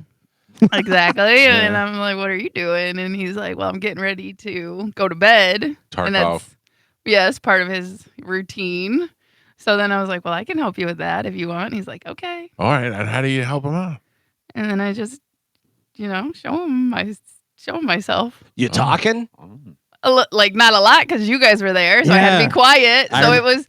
I do remember I could hear stuff. No, you do not. No, Joe, Shit. did we not say one time, like, what is that noise? yes, we did. I thought you were trying on clothes because I heard you go, looks good. I thought it was the air No. conditioner. No, it was. Listen, We did think it was the AC. I was not talking because of that, so it was just a lot of showing and rubbing. Oh man, But Carmen, Yeah. I told you. Yeah. Carmen's a good Trooper. girlfriend. Carmen Trooper. sounds like a really good girlfriend. Yep. In a house with like 5 dudes. Yeah. door locked in a room by myself. Geo. Oh, man. Carmen, you know how much money you could have made from us if you were to walk downstairs and be like, "Hey, Jeez. you guys want to watch this?" I mean, I gave Tom 100. God damn it. Carmen never would have thought she'd be the second sexiest thing in that house. Man, who knew this was all happening in the house? Oh, Exactly. Carmen, good for you. Yeah, We listen, had suspicions. I did not. I forgot you were there. listen, I love my man, and when you're away from each other, you want to keep it a little spicy, a little interesting, and let him know that you're thinking about him, or like you're thinking about each other. Really, I call my wife and she goes, "You're gonna be home on Tuesday?" I go, "Monday." She goes, "Oh, I thought it was Tuesday." Oh. That's how spicy ours was. Oh yeah, like every night before we went out, he's like, "Okay, be safe" and stuff. Like, and we share each other's locations, especially like when I'm out like She that. don't trust him. Yeah. No, because the first time we did it, I went to Mexico for Kayla's wedding, Oh, and I was yeah. going by myself. Oh, that's different. So he was like, so now, it just like after that, we turned it on and we just never turned it off. But that's also when I go out of town, it just makes it just in case something happens. Because I believe Chad actually has a special set of skills that he could find me if he wanted to. No, whatever, dude. It's- Chad would call us up Yeah. and be like, "Yo, the house is mine." Yeah, basically. If Amanda said to me for any reason, "I'm going to Mexico by myself," I'd be like, "No, you're not. Yeah. There's no way." Yeah. Well, listen, Chad didn't have a passport at the time. Yeah. And I told him leading Of up course, to you don't it. want to have a C block in you either. No, I told him leading up to it because that's the other thing. He gets a little distracted, and I told him to get a passport because it was going to take a few months, Right. and he just never did. And then 3 months before the wedding, I was like, "Well, you're not going." So, Wow. like, because he didn't apply for his passport until like the week of the wedding. Yeah, He didn't want to go. Yeah, which is fine. Yeah. You know what I mean? But it was also like, I'm not going to miss her wedding because no one's going to go with me. I'm like going to an all-inclusive resort with people that I do know. Yeah. You know what I mean?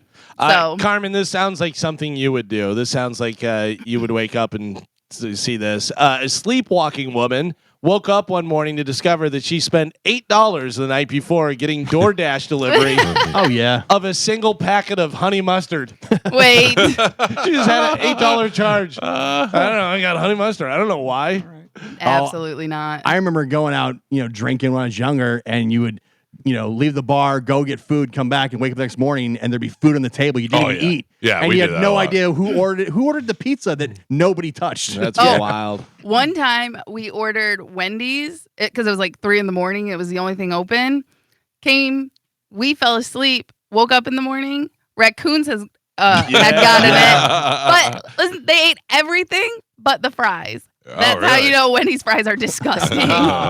Even raccoons don't eat them. Or you wake up the next morning, walk outside, and the pizza's like sitting on the doorstep because somebody ordered it and they just dropped it off because everybody passed out. Yeah.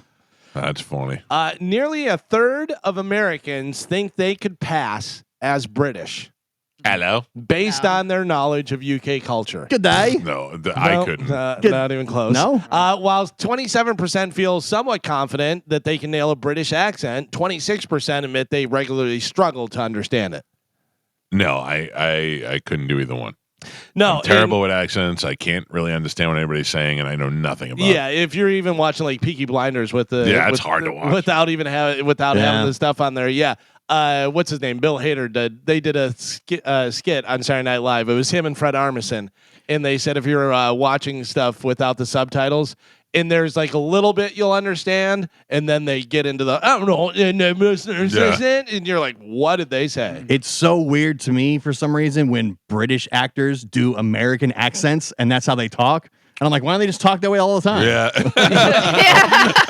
Yeah. Like they're being heard. Yeah, but like to do an American accent when you're British, it seems so weird to me. And vice versa. Yeah. You know, and I always wonder, I'm like, can they tell? Because there's a lot of times where they're doing an American accent, and I'm like, oh, I didn't even know they were Australian or they were this or what. If you're Australian and you do an American Southern accent, it seems like that's a pretty easy thing to do. You know? Like Henry Cavill. Yeah. Superman. Or Tom Holland, Spider-Man. Like he's Britain. He's Britain. He's British. Yeah.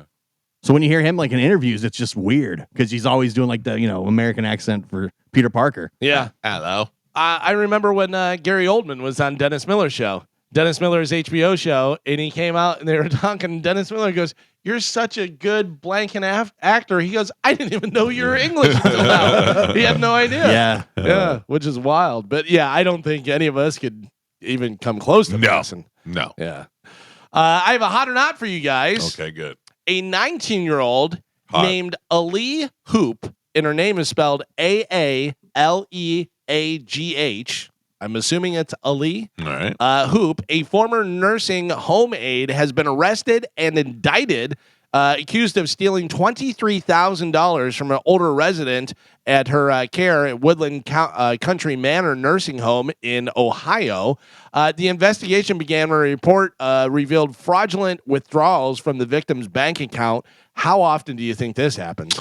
The financial trail led to investigators to Hoop, who then admitted to the theft during a formal interview. How many times you think it happened is exactly my point. If you get away with it once or twice, you got to stop. You do it too many times, you're going to get caught. Yeah, for sure. Not saying that you should do this. So she is 23 years old. She's from Ohio. She was 19. Oh, I'm sorry. Yeah, $23,000. Yeah, that's that. So she's 19 years old. She stole $23,000 from one of the nursing people, whatever, and she's from Ohio. Mike Calta, hot or not? I say Ali is hot. 19, Hispanic, hot. You say hot. Yes. All right. Gio, what do you think? 19, idiot. Should have stopped when she was ahead. She's hot. Yeah. All right. Carmen, how about you? 19, Spanish, From Ohio, not hot. Oh. I'm from Michigan. I know what people from Ohio look like. All right, so Gio and Mike both say hot. Carmen says not hot. Pap has it on Bone TV. You guys got it on your phone there. Hot for this game. Hot for the game. Yeah. It's a mug shot. That's a mug It's a shot. mug Yeah. shot. Clean her up a little bit. Whatever. She does look a little bit like she plays guitar for Mudvayne, but Yeah, I mean, look, she's no supermodel, but she definitely for the game, she's hot. yeah. She's one of those ones you're like, Stupid. I don't know. So stupid. You're stealing from old people, and you think you got a criminal enterprise going on after you've done it like 3 times, Yeah. and you're not smart enough to just walk away. At She's like, 19. they'll never know. No, They're so exactly. old. Where's my 20,000? Oh, you didn't have that. Right. She looks dumb. Yeah. Yeah, she definitely looks dumb. I feel like her boyfriend put her up to it. Probably. You know what I mean? Like he was the mastermind. Mhm. Do you guys enjoy cereal? I love cereal. Oh, yeah. When was the last time you had cereal? Haven't had any in a while. I can tell you the last that I had was a bowl of Fruity Pebbles. I love cereal. I have not had cereal since I don't know It when. is so bad. It's so It's bad just a for you. whole bowl of sugar. Yeah. is I mean, what it it's is. delicious. Yeah. Fantastic. But yeah, really bad for you. But topicalfruit.com ranked the 10 best cereals of all time. So you said Fruity Pebbles? Fruity Pebbles is one of my all-time favorites. Yeah. Comes in number 3, according to them. Really? Yeah, number 3. What about Cocoa Pebbles? Cocoa. They have Cocoa Krispies. I like Fruity Pebbles. Don't like Cocoa Pebbles. Really? Yeah. I love them both, man. They're It's entirely different to me. both so They don't good. have the Cocoa Pebbles. They have Cocoa Krispies. I don't Yeah, know if that's- that's similar or whatever, but that's actually number 2. That's My- the Rice Krispie version with chocolate. Okay. Weird. My 2 favorite cereals: 1, the super sugar-full Fruity Pebbles, and 2, Grape nuts. grape nuts. Yeah. The break your jaw, no flavor, Gravel. having grape gravel. Yeah. Fruity Pebbles, Cocoa Pebbles, I could eat an entire box in one sitting on my own. Yes, without a doubt. Like, Without just a doubt. the whole box. Yep. And not even think No. twice about it. Nope. No. The only kind of healthy one on here, Wheaties. I mean, Wheaties all right. come in number a little 7. plain, but they're good. What about Frosted Flakes? Frosted Flakes, Joe, come in, let's see, number 10. Rice Krispies. Rice Krispies, just plain old Rice Krispies, not on here. They've got Cocoa Krispies. What not about the Frosted Mini Wheat? Frosted Mini Wheat? No. That is my wife's go-to. Honeycomb. Honeycomb comes in number 5, Joe. What year is it? Honeycomb. Yeah. Captain Crunch. Captain Captain Crunch, they say Captain Crunch berries. Berry. Yeah. Yeah, I love peanut butter Captain Crunch. that's good too. Oh, so good. Or original Captain Crunch, all great. But Captain Crunch with Crunch berries comes in number 6. What is the number 1 greatest cereal of I all think time? we all agree. I bet it's Cheerios. No. No? Cheerios, not even on the list. Not even Honey Nut Cheerios? No. Cheerio. No. Well, I'll go through them. So number 10, we had Frosted Flakes. Number 9, Fruit Loops. Oh yeah, Fruit Loops I like. Number 8, Lucky Charms. Number I 7, like Lucky Charms too, but just the marshmallows. They make just the I marshmallows. you know. can- Yeah. I know, but that's not good. No. That can't be good. number 8 is Lucky Charms. Number 7, Wheaties. Number 6, Captain Crunch with Crunch Berries. Number 5, Joe's in with Honeycombs. Number 4, Cinnamon Life. Cinnamon Life. Over Cinnamon Toast Crunch? No, we Oh. haven't said Cinnamon Toast Crunch. Oh.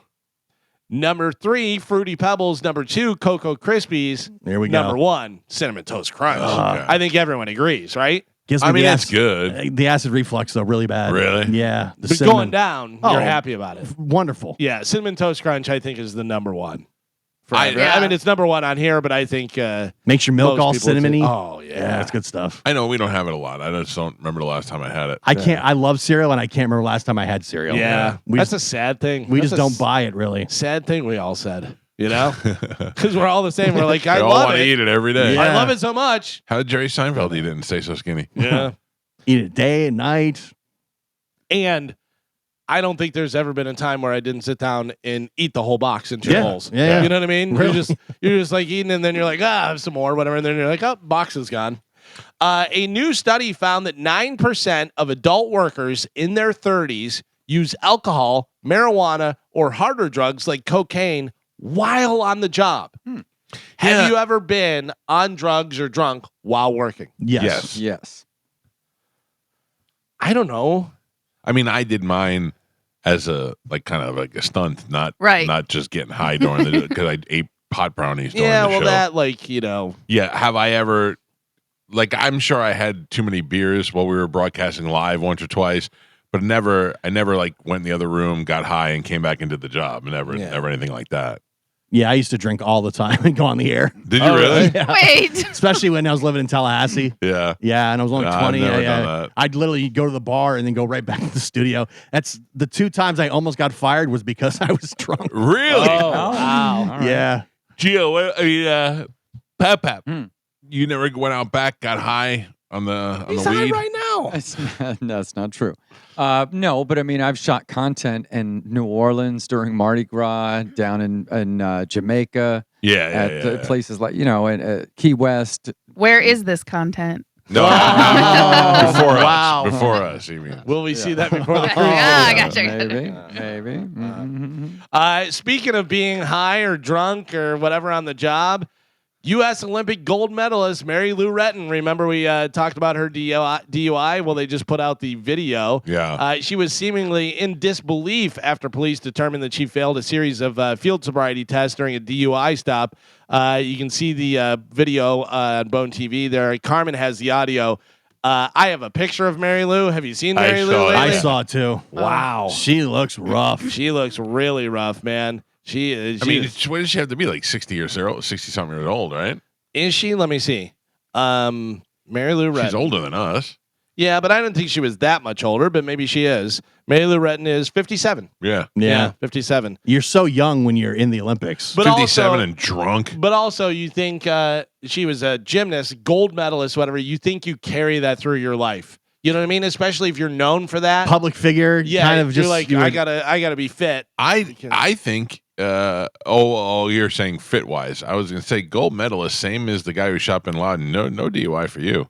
You're Mary Lou Retton, American gold medalist. If you listen to the audio, and we have some of the audio, she's kind of in disbelief that she's getting a DUI. Take a listen. Here we go.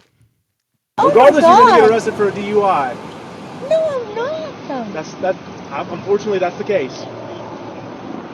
I'll be as cooperative with you as you are with us, but and as respectful to you as you are to us. Oh my God! We have to do our job, Miss Kelly. Oh my goodness. Go ahead. Really? Sorry. Oh my God! Do you want to pick up your oxygen and keep it with you? Yes, I do. Her oxygen. Okay. She's on oxygen. Oh yeah, because she was sick, wasn't she? Yeah. Okay. All right. Go ahead and put your hands around your back for me. No! Yeah, you're under arrest. You're under arrest. Reality This is just not. set in. No! Don't be hitting. Come on, this will be fun. Oh my God! No. No! Miss Retton. You can stop Please there. don't. So they say, do you have any reason you can't have your hands handcuffed behind your back? And she said, I've had 8 shoulder surgeries. So they cuff her in front. And she's like, thank you. And then I think her daughter shows up or somebody that's related to her shows up. And she's like, they're arresting me for DUI. That'd be so embarrassing to have to go get your mother from the cops. Yeah. Oh. That's rough. Man, I never want to be arrested. That realization when it hits you and you realize, oh, I'm getting arrested right now. That's gotta suck. Yeah. I mean, it is. You get because now you're thinking about everything. She is married to Shannon Kelly, who is former quarterback. Oh, girl's name. And No, it looks like they got divorced in 2018. oh yeah, yep, you're right. Yeah, she's 57.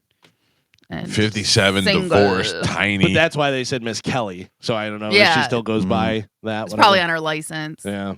Hasn't done anything in 30 years. Yeah, looking that rough, I understand why. Yeah. Oh my God. She does. He looks back. Yeah. I mean, she's Listen. also hammered, but When she was younger, she was an adorable little boy. Now she's a gross old lady. Yeah, she was never attractive. She No. was cute, and Yeah. she was American, and she was a gold medalist, and you were like, yay, and she was on the box of Wheaties, and but this looks like a woman that's got some baggage. Like Yeah. she's been Yeah. through it. yeah. I mean, that looks like somebody who's been drinking since they won the Yeah. gold medal. That's true. Sticking with female sports, Angel Reese has been selected to be the cover star for the NBA 2K26 WNBA edition. So she Not joins. Caitlin Clark. Not Caitlin Clark. No, not Caitlin Clark. Yeah. She joins Shea Gilgeous-Alexander, who is on the cover of the 2K26 Standard Edition, and Carmelo Anthony, who is on the cover of the NBA 2K26 Superstar Edition. By the way, Bayou Barbie, a.k.a. Shy Barbie, a.k.a. the Queen of Me Bounds, is currently on a 7-game double-double streak. So yesterday I text Galvin at about 6 o'clock, maybe 5 o'clock, and I go, hey, how do I can't find the player props for the Caitlin Clark thing. And he goes, I wanted to bet on the over 3-pointers. And he's like, she got 2. I'm like, what do you mean? He goes, the game already happened. What time did they play? In the I think they played at like 3. Yeah. No, the game was at noon. Was it noon? Yeah. They playing noon games. Well, it's summertime. Yeah. It was sold out. Yeah. They got their asses kicked. They lost by 20, blown out. Good thing I didn't waste my money on that. Yeah, she's not playing well right now. Yeah. Yeah, she only had 10 points, and I thought it was maybe minutes restriction, but she played like 28 minutes. No, I think, yeah, she was missing a lot of shots. The more I watch the WNBA, Caitlin Clark is not the best player in the league. Really? She's not. Who do you think it is? I mean, is it because she's just dropping the threes that make her look so? That's so. I mean, she's good. She's very good, and that's so. Those 3-pointers are so impressive and flashy and exciting. But as far as like consistency, there's other players that are way better. I think. Oh, really? Yeah. See, I don't watch it. And Nescu with the Liberty's better. And Nescu is great. Yeah, I think Kelsey Plum is very good. And there's a lot of Asia Wilson, very good. Paige Beckers. Like, I don't even think Caitlin Clark's the best player on her team. So did you guys? Hold on. We gotta do The Sorry. Mike Calta Summer Vacay Payday. This hour's keyword is umbrella. Ella. I was waiting for it. This hour's keyword is umbrella. So go over to the 1025 The Bone app and put that in. Umbrella. UMBRELLA. Do it now. You can win yourself $1,000. $1,000. Did you see the analyst, the female one, that said that the Fever are better without Caitlin Clark? Yeah. And she got a bunch of grief about it and stuff. And it was like, oh, boy. She came back, and they probably had their worst game in a month. Yeah. Really? Got blown out by 20 points. They won the cup. The Commissioner's Cup thing, yeah. Without her. Yeah. And now she came back. She put up, I think, like 10 points. Man. Boo. Caitlin Clark. Boo. I still Bringing love her. the team down. But the more I but also athletes are going to have bad games. Yeah. They're not always going to be the superstar. No. But can you sit back now and realize that the reason why she got so much attention is because she's white? No, I don't think it's that. 100% that. Not 100%. 100%. No. It's partially that, but I don't think it's 100%. It's 100%. No, It's also because she's good. Yeah, she's good and she's white. Here's the problem, though. Is whenever you have a superstar on a team and they're running the offense, if they're not on, it screws up your team. Yeah. Because they're trying to take over and they're trying to do it, and it happens. It's Jason Tatum with the Celtics. If he's not on, Celtics aren't going to win. If he's out of the game, you see the Celtics play team basketball. And they do well, but if he comes in, if he's not on, he's getting the ball the majority of the time. He's running the offense. It's screwing stuff up. On top of it, when she's in there, she draws so much attention from the whole. I mean, like the entire defense all of a sudden focuses on her. But and they will, and like teams will say, like their whole strategy is if like we like stop Caitlin Clark. The other team, let the other teams play, but focus on her. Yeah. You know what I mean? So like that's a team strategy. That's not anything and that is strictly because of how she plays. Because I think she's a good player. She's also not 100% healthy right now. Right. That's why, because she's not playing great. Okay. But yeah, no, I don't part of it is because she's white girl. I believe that in the beginning that was all of it. And maybe not so much now because she she's broke kind of the settled scoring out. record in college, and that's kind of what really put her on the map. Right. But I don't think that I think she does it as another black girl going into the WNBA. I don't think she's that big of a deal. No, because she was breaking records, and like people were comparing her to like Steph Curry because how far she can shoot from like half court, like a jump People shot. love that stuff. You know what I mean? But you got to have the stats. You can't just be there are people that are a star just because they're off court antics or the way they dress or they do this stuff. She's not that. She had the stats. She had the game to back it up and everything. It definitely plays a part. I don't think it's the whole. I don't think 100. I think it's a big part. Yeah, I'll give you that. Maybe. Yeah. But you don't really watch. You're just going based on what I'm, you see. But that's stories. exactly what I'm saying is that I'm not talking about for the diehard WNBA fans, which Right. you are now one of because of Caitlin Clark. Well, yeah. But you also knew of beforehand.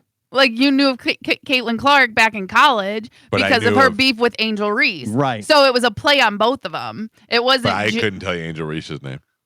Not But then. Yes, you could have. Yeah. You're not really a sports guy either. You don't really follow that kind of stuff. Yeah. You're just Maybe. kind of picking I up think the, I think that's the whole point. It's the people like me that were drawn to it because of the fact that she was a white girl. Not that I was Possibly. like, I can't like a black girl. I mean, it maybe was that's an your oddity. reason. I'm sure there are a lot of people that But I'm speaking as the non-sports guy that like Gio is saying. She's also straight, which is a big thing too, because Is she? there are people that are a lot of women in the WNBA that are lesbians. Yeah, they're gay. Yeah, or whatever. So like you've got a white girl, who's straight girl. It's very marketable. Yeah. So I think it's something definitely does play into that, but you have to bring more to the table than just that. Yeah, I don't think it was just that. I just think that was a huge part of it. Maybe. Yeah. I don't agree, but I see what you're saying. Okay. By the way, somebody I would like to thank, let me see who was it that sent it to me. Ronald, who sent me the video of the Great Blackout of 2025. He has the actual clip. No. And it's so funny because you're rubbing your eyes and it totally goes out and comes back on. That's video, Joe. Oh. I saw you looking over. I didn't know whether you knew what that Joe was. sent you that? No. Ronald did. One of the listeners sent that. Good job, Ron. Sticking with basketball, the Suns inked star Devin Booker to a 2-year, $145 million maximum contract extension that'll keep him as a guard in Phoenix through the 2029-30 season. The extension now gives Booker the distinction of the highest annual extension salary in the NBA history. That's nice. Booker had signed a 4-year, $224 million Supermax extension back in 2022. So making a lot of money. I don't think I'd play more than one contract. By the way, not white. Yeah, no, I didn't think so. Not white.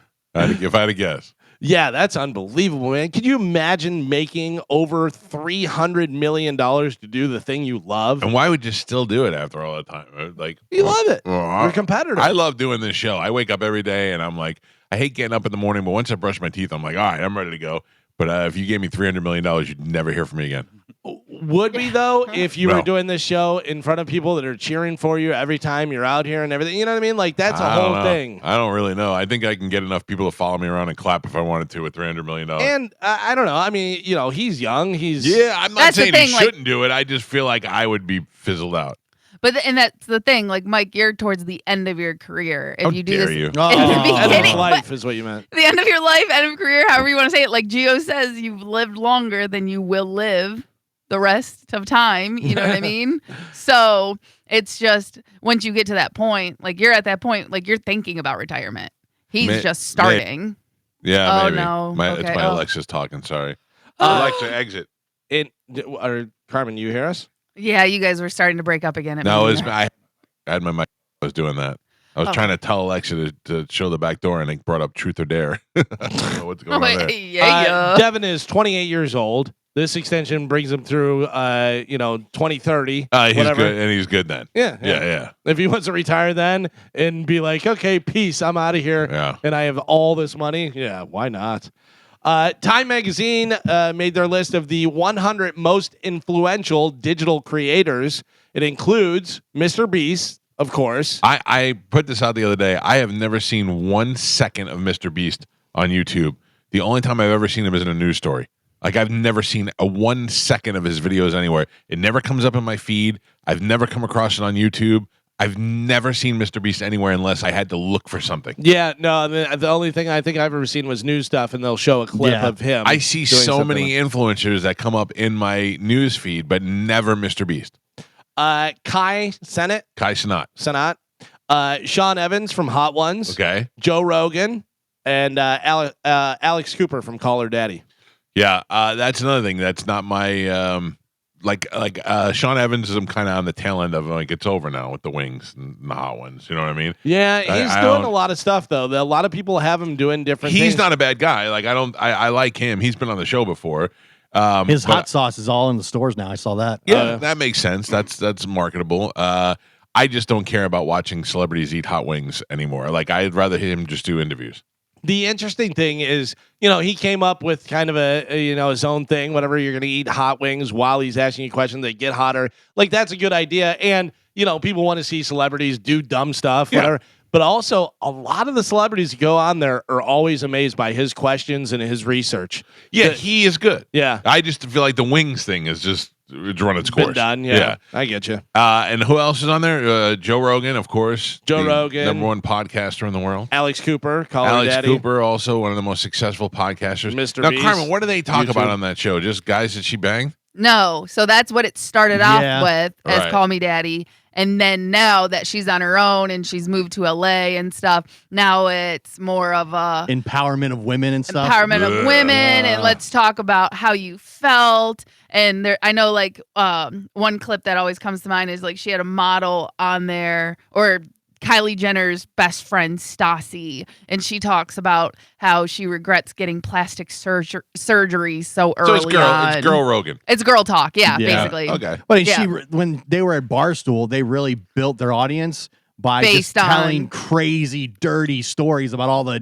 dudes they were hooking up with. Right. Like very graphic stories. So you got two attractive girls telling dirty stories. That's what got them on the map. I think she is pretty, but I will tell you, great hair.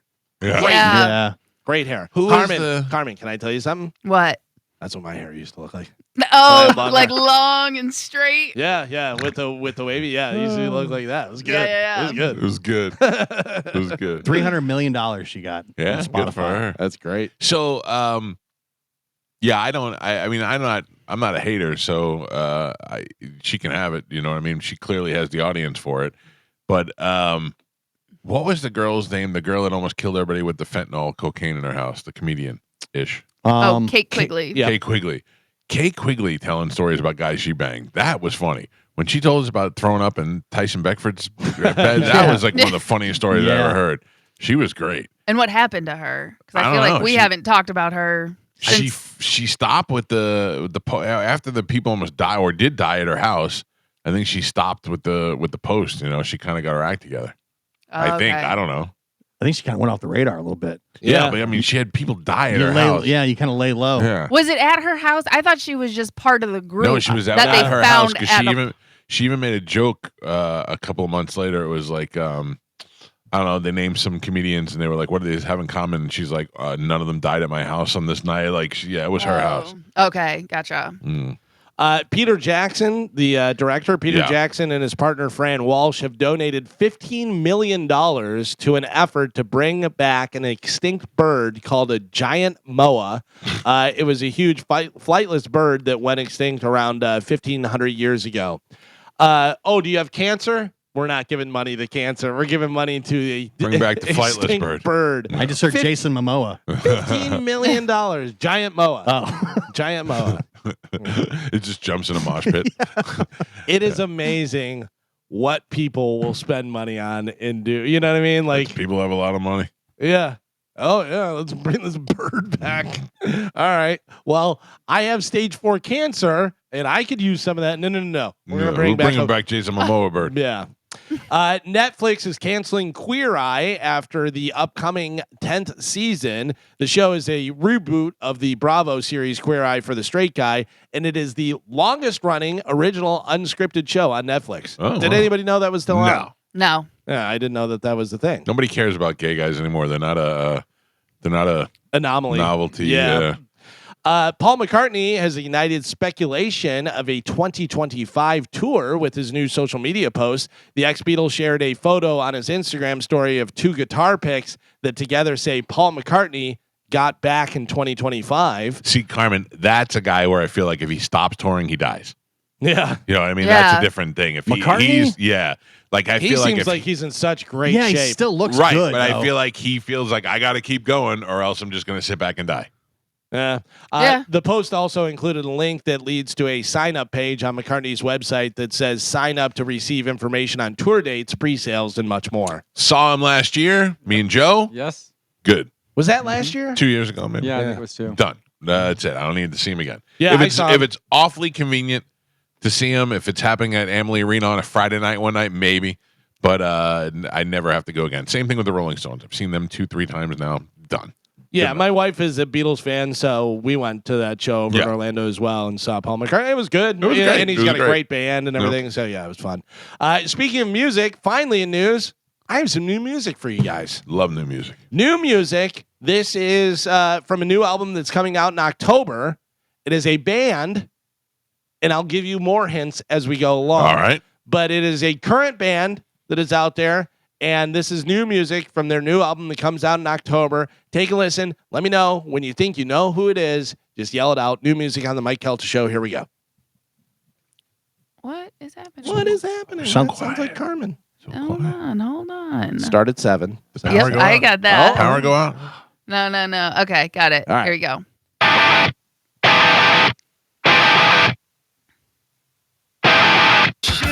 It's funny.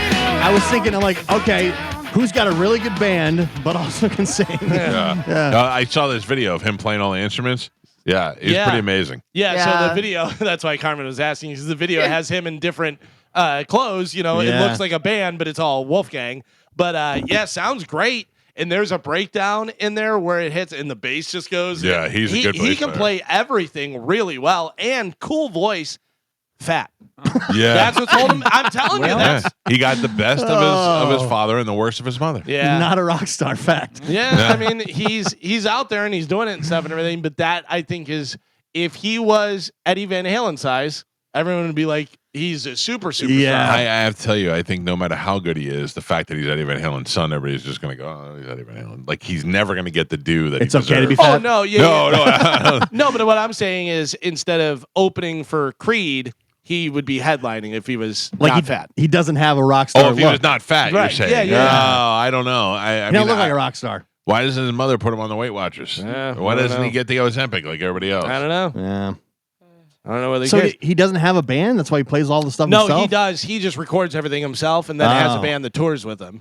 Right. You know, that goes out and does the stuff, whatever. Probably but- in his mind doesn't play it nearly as well as he does. Yeah. And a lot of songwriters are like that. Like Dave Grohl was like that. That's why he wound up recording the drums for Foo Fighters until, Taylor was in there. But he would record the drums because he goes, I write the songs and I have it in my head. He goes, I know exactly how I want it to go. So Mammoth is just him. It's just That's him. kind of like Nine Inch Nails. I think it's Trent Reznor just does his own stuff. Yeah, he's in the past though. Then brought people in because I think Dave Grohl actually played on one of his albums as well. He probably needs to rethink the name though. Mammoth, like Fat Mammoth. Like, come on. Yeah.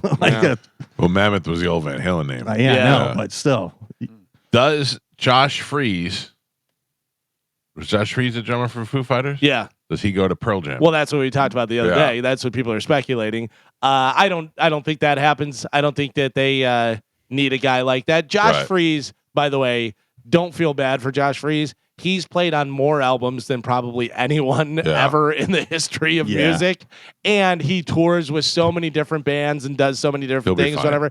Yeah. But the speculation is that Taylor's son Shane Hawkins becomes the drummer for Foo Fighters, or I heard Shady Day or Sunny Day Real Estate, whatever, where the bass player came from. The drummer was the original drummer for Foo Fighters. Well, not original, right? One of the early. But yeah, but about him coming back. But I think it's going to be Shane. And then with Pearl Jam, I don't know. Do they go back to one of their 19? They got so many drummers to choose from. I saw a picture of their first drummer. Here's a picture of him from the 90s of him just looking down his sunglasses, and it says, hey, guys, what are you doing? It's funny because there is speculation about, and I've heard it so many different ways. I don't know what it is, and he's I really like him a lot. Dave Abrazizi. I don't know how to say his last name. Yeah, exactly. I don't even. I've heard it so many different ways. For years, I thought it was a Bruzy, but it's not. Yeah. So, but anyways, they already talked to him. And he said that the way that they left and stuff, and he goes, listen, I love those guys, and it was great and everything. He goes, but it just didn't work out. The management was a big part of it. He goes, I could see walking into that room and getting a couple hugs. He goes, but I think that water has gone under the bridge. He goes, that's probably not happening.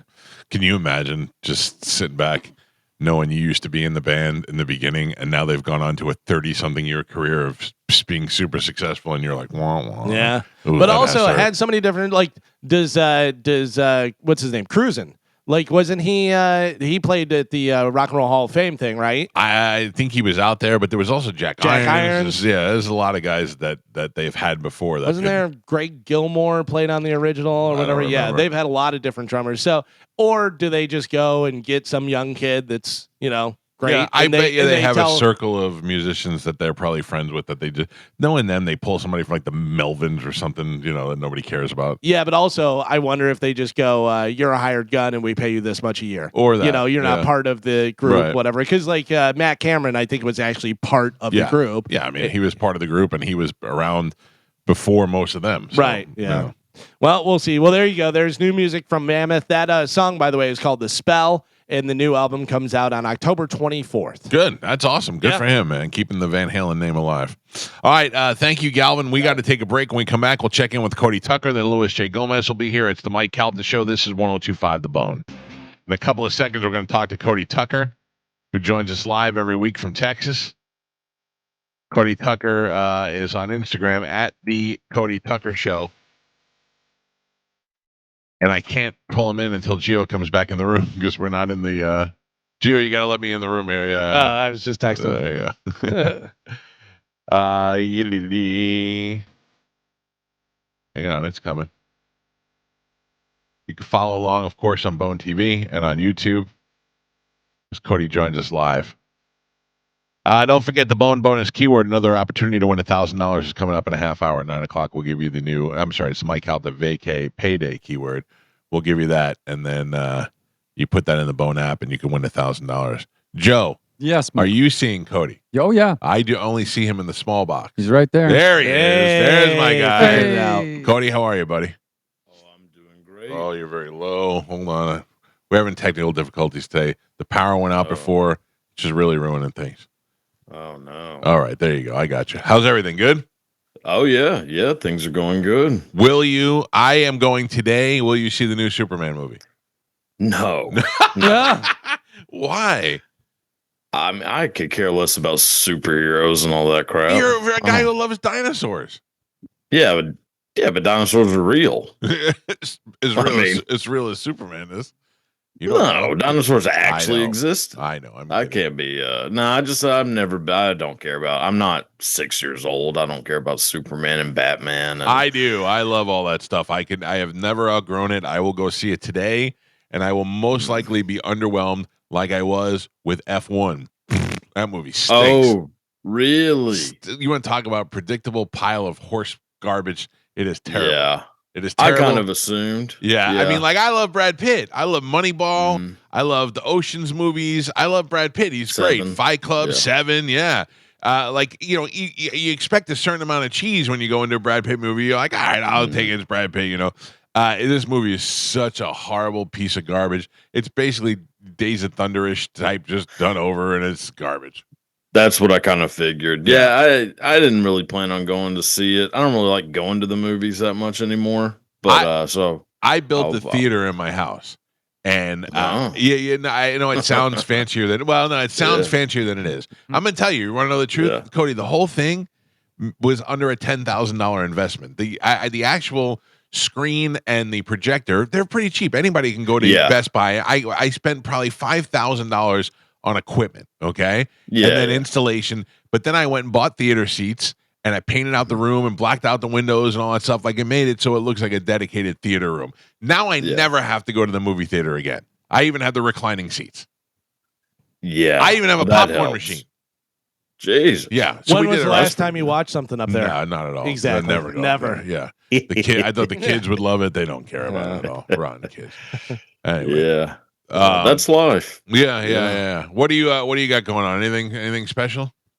No. Nope. All right. See you next week. No. Yeah, not really. I like to know what goes on in your life. Every week I feel like I'm going to learn something new about you. Oh, I don't think there's really a whole lot more to learn, to be honest. It's all kind of just the same. Get what you stuff. see. Yeah. Yeah, kind of. Yeah, I mean, I am going to go see the new Jurassic Park tomorrow, and I'm pretty excited for that. Now, you still haven't seen that. You don't see it. To me, I know you're a big fan. I think you'd be rushing to go see it. No, I don't like crowds. groups of people. Understood. So I'm kind of waiting for that to die out, which I heard it wasn't very good. So I feel like there probably aren't a lot of crowds there seeing it. So what is the last concert you went to? The Rolling Stones. Yeah. 4 years ago. Are you like me? Bowl. I just said a little while ago, I just said that I saw the Rolling Stones a couple of years ago too. I'm good. Like Paul McCartney, I saw him a couple of years ago. I'm good. Yeah. I don't need to go again. Yeah, I don't think I probably will go to another concert. I don't know who else. I mean, maybe there's a few bands that I would like to see. You're not going to see Rush. I haven't. You're not going to see Rush. Well, who? Like, who do you want to see that you haven't seen? Tool. Oh, yeah, you like Tool, huh? I feel like Cody would want to come with me and Gio to go see Gwar. I would be down for it. Right? Yeah. I'd like to see Marilyn Manson now that he's not, fat and what's so funny is he seems like he's in a lot better shape. I saw him open for Slayer one time, and it was such a joke. He was so fat, and he would drink half a beer and then throw it, and then drink another half a beer, and then sing 4 words. And I was just like, this is garbage. I feel like I like Marilyn Manson music, but I could live forever would never sing him live. Yeah. And I did have a weird run-in with him, and we were backstage going to meet him. This was in the heyday of when he wore those funky contacts in his eyes and all that. Yeah. And they were keeping us in the Tampa Bay Storm locker room, the arena football team, waiting. And then finally we got tired of waiting, and we're like, what's going on here? And I go, I don't know. This used to be my brother's office. He was a trainer for the Storm. If you went around the corner over here, and I walked around the corner, and there Marilyn Manson was sitting there in a chair in the dark with those weird contacts in, and he just looked at me and goes, hey. And I go, hey, he's over here. I go, he's right there. It freaked me out. I forgot to bring it up. Cody sent me a weird text a couple of days ago about somebody that reached out to him, and he was asking me, is this guy legit? Ryan Hoppy. Not Ryan Hoppy. Who was it? Moose. What did he want? I don't know. Cody's like, hey, man, this guy's kind of reaching out to me, and he says he knows you guys. And what did Moose want? Legit? I think to just make a T-shirt or something. Yeah. Moose does T-shirts, and he's got he's got his own T-shirt thing that he makes, and he prints on anything. Yeah, he can print. He makes water bottles and all that other stuff. Gotcha. Yeah, he's our guy. Why? Okay, good. Yeah, you're safe in his hands. Cody's like, is this? I mean, this guy wants my address. Is that well, yeah, you never know. I mean, some guy might show up with Diddy's baby oil or something. I go. You probably have a Cody Tucker Show coffee mug coming your way. Yeah. I wouldn't be surprised if he also showed up with baby oil, but I think you're safe. I think you're safe. Either way. Yeah. Okay. Well, you always gotta double check on those types of things. Yeah. All right. What do you have for us this week, there, Cody? Okay, so kind of a long one, but I'll try to breeze through it. So in 1963, a group of 11 British men robbed a train heading to London, stole 70 million pounds in today's money. This became known as the Great Train Robbery. So that story captivated a young medical school graduate who decided to write a book about the robbery. That author was Michael Crichton, who would go on to write the greatest book of all time, Jurassic Park, and create the hit TV series ER in 1994. So in the late 90s, HBO was looking to create an ER-style series, but centered around the mafia. That show became The Sopranos. So when they were looking for a theme song for the show, they chose Woke Up This Morning by the band Alabama 3. One of the members of that band was a guy named Nick Reynolds. Back in 1963, Nick's dad, Bruce, was one of the masterminds behind the Great Train Robbery. Wow. Holy cow. That comes back around. Side note, did anybody else not think that song is a great song for The Sopranos? Incredible. You do? The greatest. Yeah, I think it's perfect for that show. I agree. It was great. I was never comfortable with it. Really? Oh, really? I don't know why. I mean, what do you think it should have been? I don't know. I don't know. Queen or something? I don't know why you have to go there. I don't know. I just assumed that maybe something a little bit more Italian, maybe something a little bit more. You don't want to go too cliche. I would think that you would, in your head, hear more Rolling Stones because Scorsese uses something like that, or even if you just went theme and did more like Godfather, like come up with a theme kind of thing, kind of like they did when they made that show about the making of the Godfather. The Miles Teller show. The Offer? The Offer. They came up with a theme that was reminiscent of the Godfather theme. I'm not saying it's awful. It just never jives with me. I gotta be honest. I thought it was perfect because I thought it was actually done for the show. Like I didn't even know that was a song. A song, yeah, because nobody knew those guys before that show. Woke up this morning, got myself a gun. Like it makes perfect. sense. Yeah. Yeah. All right. I mean, like a Gimme Shelter would have been amazing. Yeah. I mean, I don't know how much like money that. that costs, but like how The Departed starts with the Gimme Shelter. That I think would I'm have with been you. better. Okay, good. All right. Yeah. I'm starting to feel like an asshole in the fucking No, you're good. Yeah, REO Speedwagon would have been. All right, what else we got? Okay, so during the recording of the Beatles' White Album, Paul McCartney was going through a pretty stressful period in his life. One night, had a dream that his dead mother came to visit him in the dream. She assured him that everything would be okay. Don't worry about it. A few years later, after the release of Abbey Road, Paul McCartney began writing a song for their next album, with the chorus taken from the message his mother said to him in that dream a few years earlier. That message was, "It will be all right. Just let it be." Oh, wow. Yeah, Oh, that's kind of "Let it be" from a dream. That makes it sweeter, I think. Yeah, I'd say so. If you would like to check out a lot of the stories that a lot of things you know what I love, I watched that movie Air with about the Nike, about Michael Jordan and all that, and that's where I learned about the guys from Adidas, and then I saw you did a thing about the Adidas guys, and the Dossler brothers. Yeah. It's always very interesting to learn new facts, and you could do that by following Cody Tucker on Instagram at the Cody Tucker Show, and you could watch his show on YouTube as well, or you could pick up his book.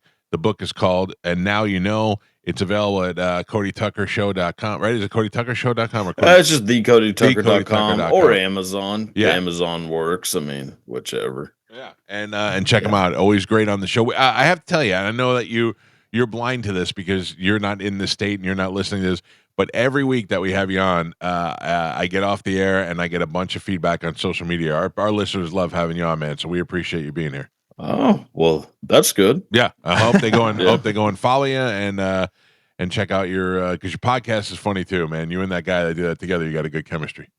Oh yeah, me and old Nate. Yeah. Yep. All right, well, we'll check in with you next week, buddy. Thank you. All right, man. You have a good one. There you go, Cody Tucker, live from Texas. He's great. All right, hold on. I gotta exit out of Yeah, you were saying about the Air movie. That's I'd heard it before, but they put it in there. They put a few different things in there that you knew about or maybe didn't know about, but to just do it. The fact that came from a guy who was on death row, who was getting killed, executed and stuff. And they said, "Do you have any final last words?" And he said, "Just do it." Yeah. They're like, "That's where that came from." Yeah. All right, I got to take a break. We're running a little bit behind. Louis J. Gomez is here. He's going to be at Side Splitters this weekend, starting tonight. All the way through the weekend, and he is filming his special there on Saturday, directed by my number one best friend, Bobby Kelly. Louis J. Gomez joins us next on 102.5 The Bone. Is our friend Louis J. Gomez, who is in town to perform at Side Splitters this weekend.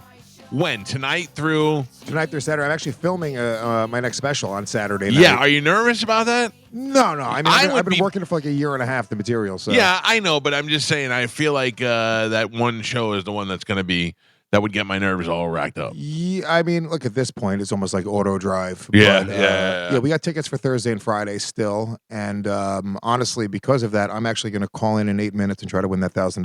That sounds incredible.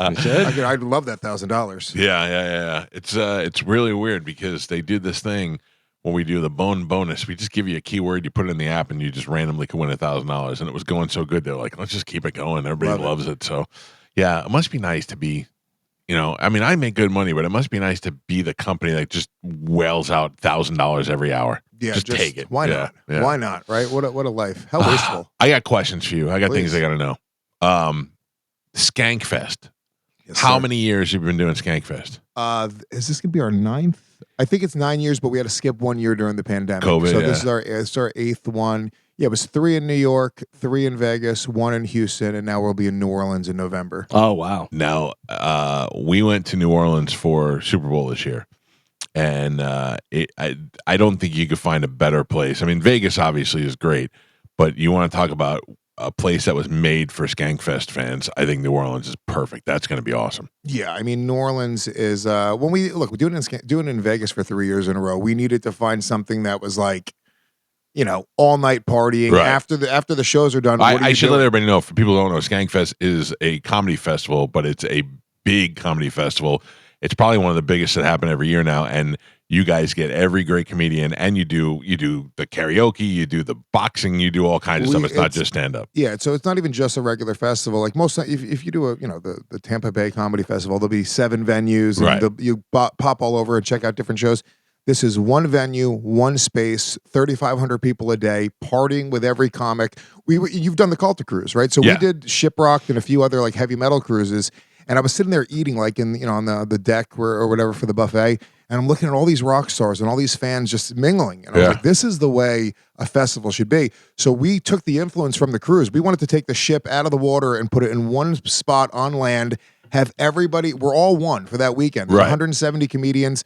I mean, the biggest comics in the world, Shane Gillis, Tim Dillon, Doug Stanhope, Mark Norman, obviously Bobby Kelly, the Legion of Skanks. Saget used to do it. Yes, I mean, literally, we've had Louis C.K., we've had everybody. If you look at the lineup, it's legitimately like unbelievable. Like nobody has a lineup like Skankfest, and it's even more than the shows. You're just partying. It is a counterculture festival. Everyone's getting messed up. I mean, it is like if you come to Skankfest, plan 2 or 3 days afterwards to recover. Right. It's a legit party. I feel like I want to go. I mean, like I definitely have to come. No, I Come, want to go, but I also feel like for some reason, I think maybe because you and I used to fight, I feel like your listeners hate me. No, they don't at all. I think they do, and that's all right. I don't mind getting a little hate every once in a while. I just feel like at Skankfest, it's general population in prison, like I can get shanked easily. No. We had Brendan Schaub come last year, and he said the same thing, dude. He brought his brother, who's like another big dude. He was like, dude, I need to bring backup just in case these fans start jumping me. And they loved him. Whitney Cummings, who was like a hated figure in like the Legion of Skanks community, just because they all hate women. Right. They hate successful. If you're a successful woman, my fan base is not going to like you. Yeah. And she came out and she just busted balls with us. She showed up on the podcast and was giving it back to us just as hard as we were giving it to her. And she won everybody over. They loved her.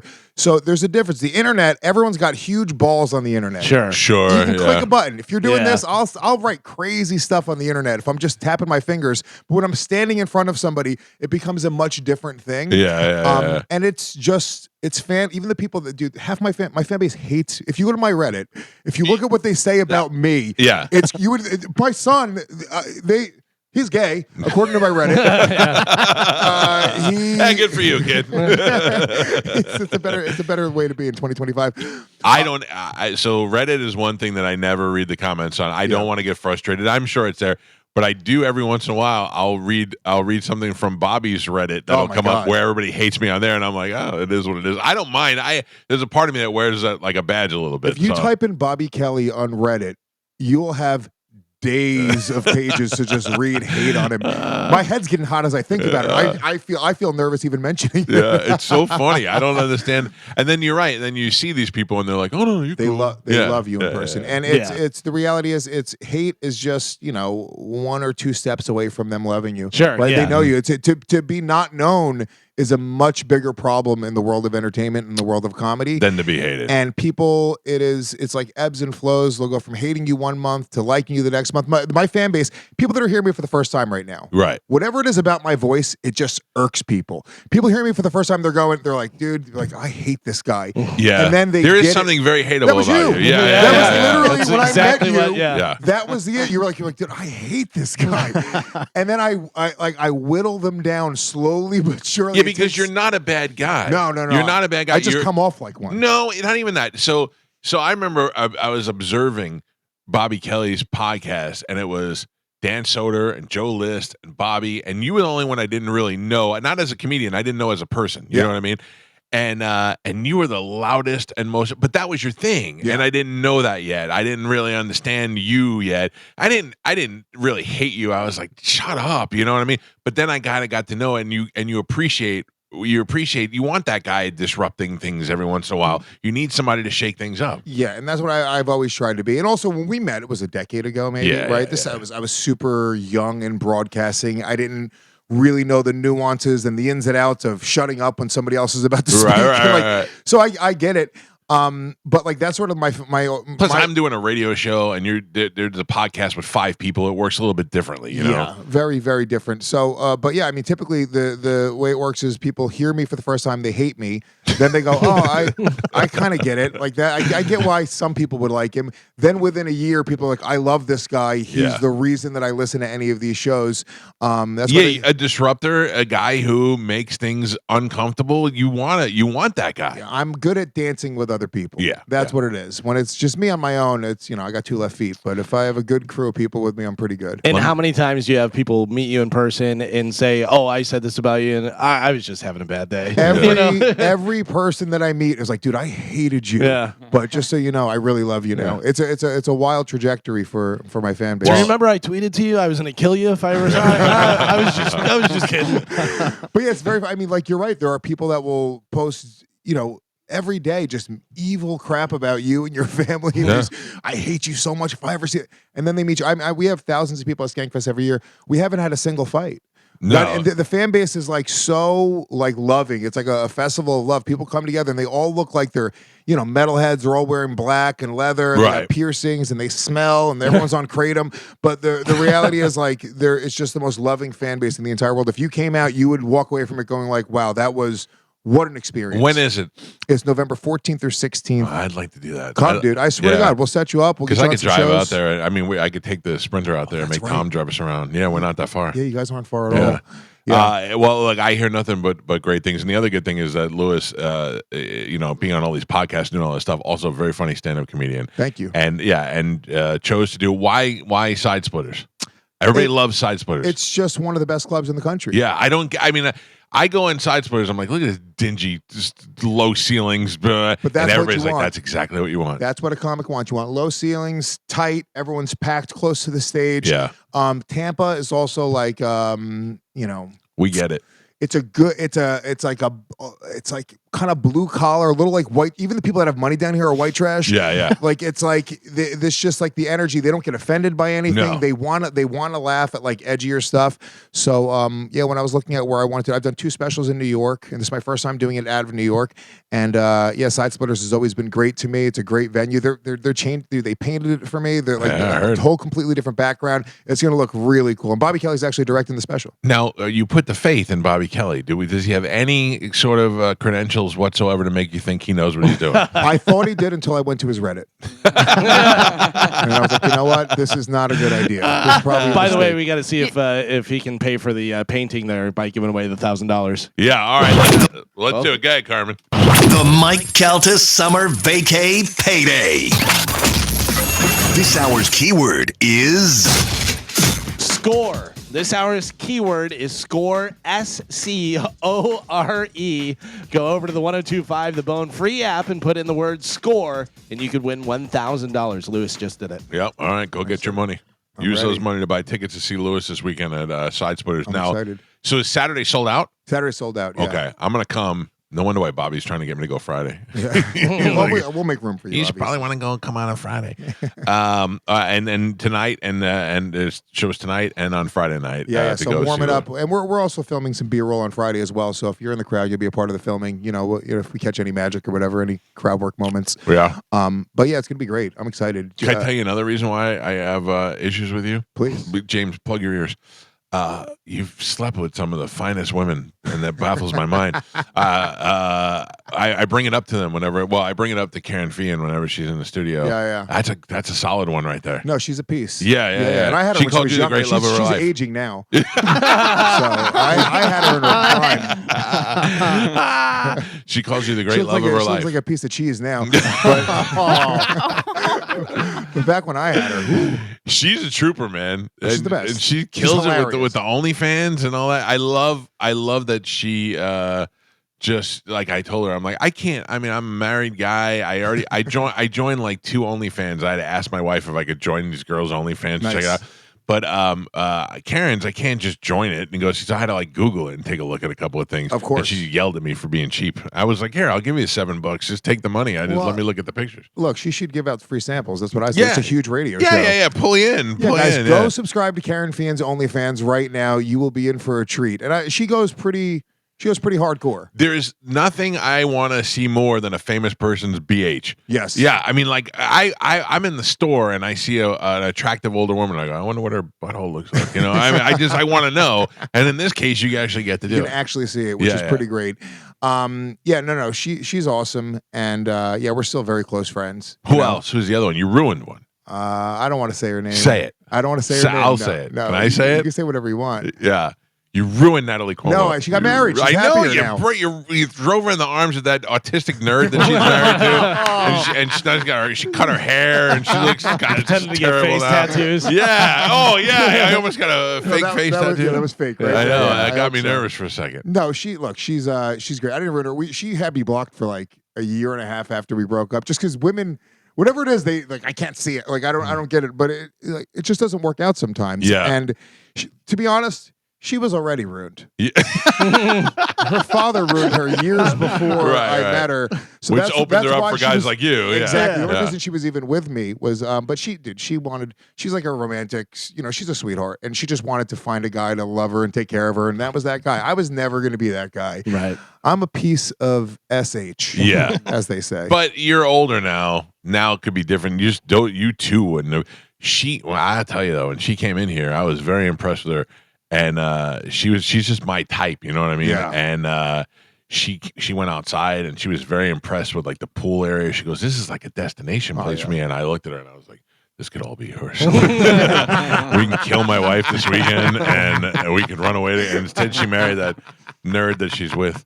He's also great. And he's a very funny comic, too. I don't think is he? He's funny. I feel like you comedians have to say that about all the other comedians. No. I just wouldn't say anything. I have no reason to say those words. I don't know that he is, or not even know his name, so I can't. Okay. You're a nice guy. Dan Lamort. Oh. Dan Lamort. Very funny comic. And that's her husband now. That's her husband now. You drove her to get married. I drove her to get married. Ooh. Yeah, a lot of these girls. Yeah.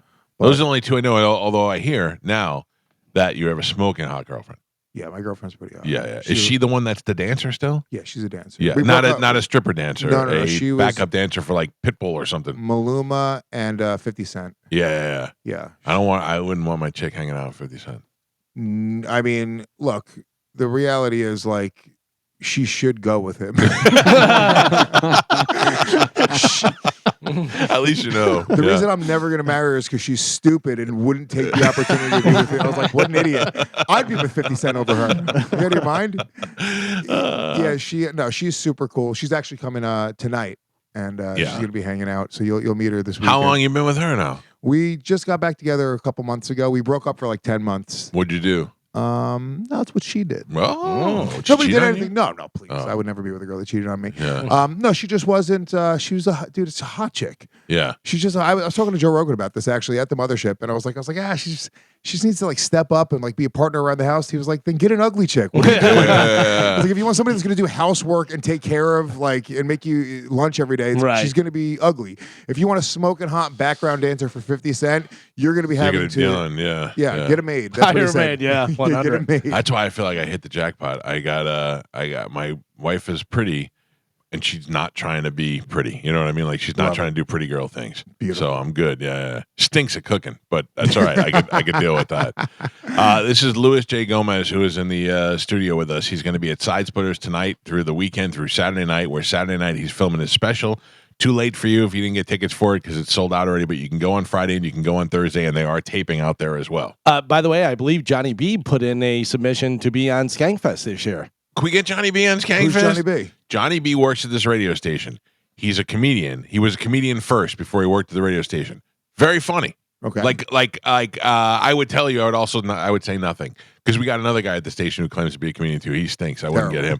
But Johnny B is a funny comedian. Open for Bobby. He opened for Ralphie May. He opened for Louis C.K. How about this? Yeah. If you come hang out at Skankfest, I'll make sure Johnny B is on Skankfest. I will come. This guy. It's on you. Featured performer, but it's 100% on you. How on much you. do you believe in Johnny B to get in the car, drive out to New Orleans, hang out amongst a bunch of on my crazy wife's fans? birthday weekend? Yeah. The funny thing is he believes in Johnny. It's just he's terrible at committing to plans. You know what I mean? He says he's going to go and do stuff. I don't even know if you guys are seeing Superman today. Oh no, we're going. We're going. To Superman. I wouldn't let the kids down. Yeah.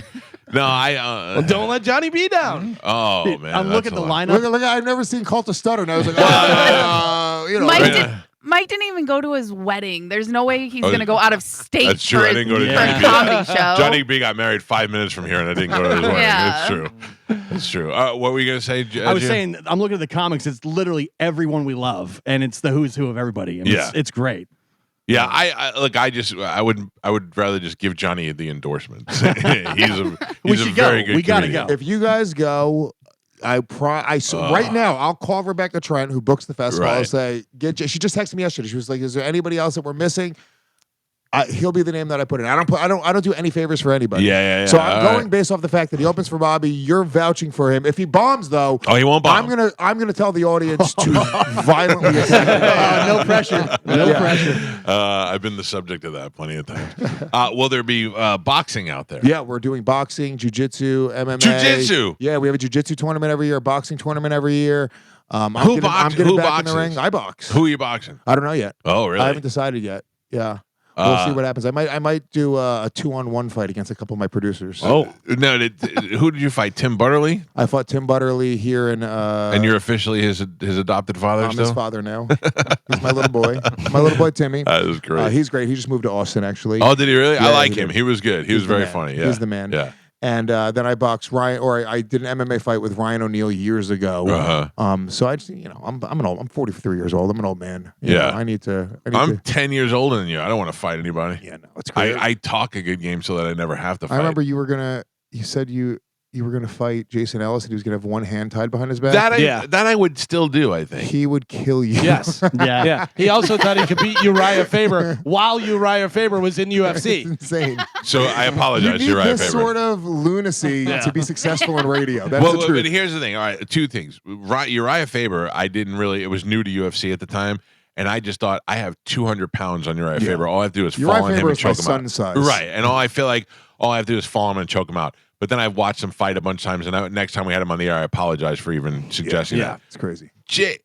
Jason Ellis, I don't think that I could beat up Jason Ellis. I think that anybody fighting with one hand, that just the balance of it all. So, yeah, I know everybody's saying, I agree with the fact that I was wrong, but everybody is telling me I'm wrong. But I just think a guy with one hand, well, what's he going to do? I mean, all I have to do is worry about one hand.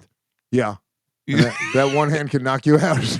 Yeah. I mean, you have to be, a lot of fighting is being defensive, and if you don't train and you don't know what it's like to have punches coming at your face and knowing how to bob, weave, slip, that's a big part of it. If you're just going to go in and start wailing, you're going to get very tired very quickly.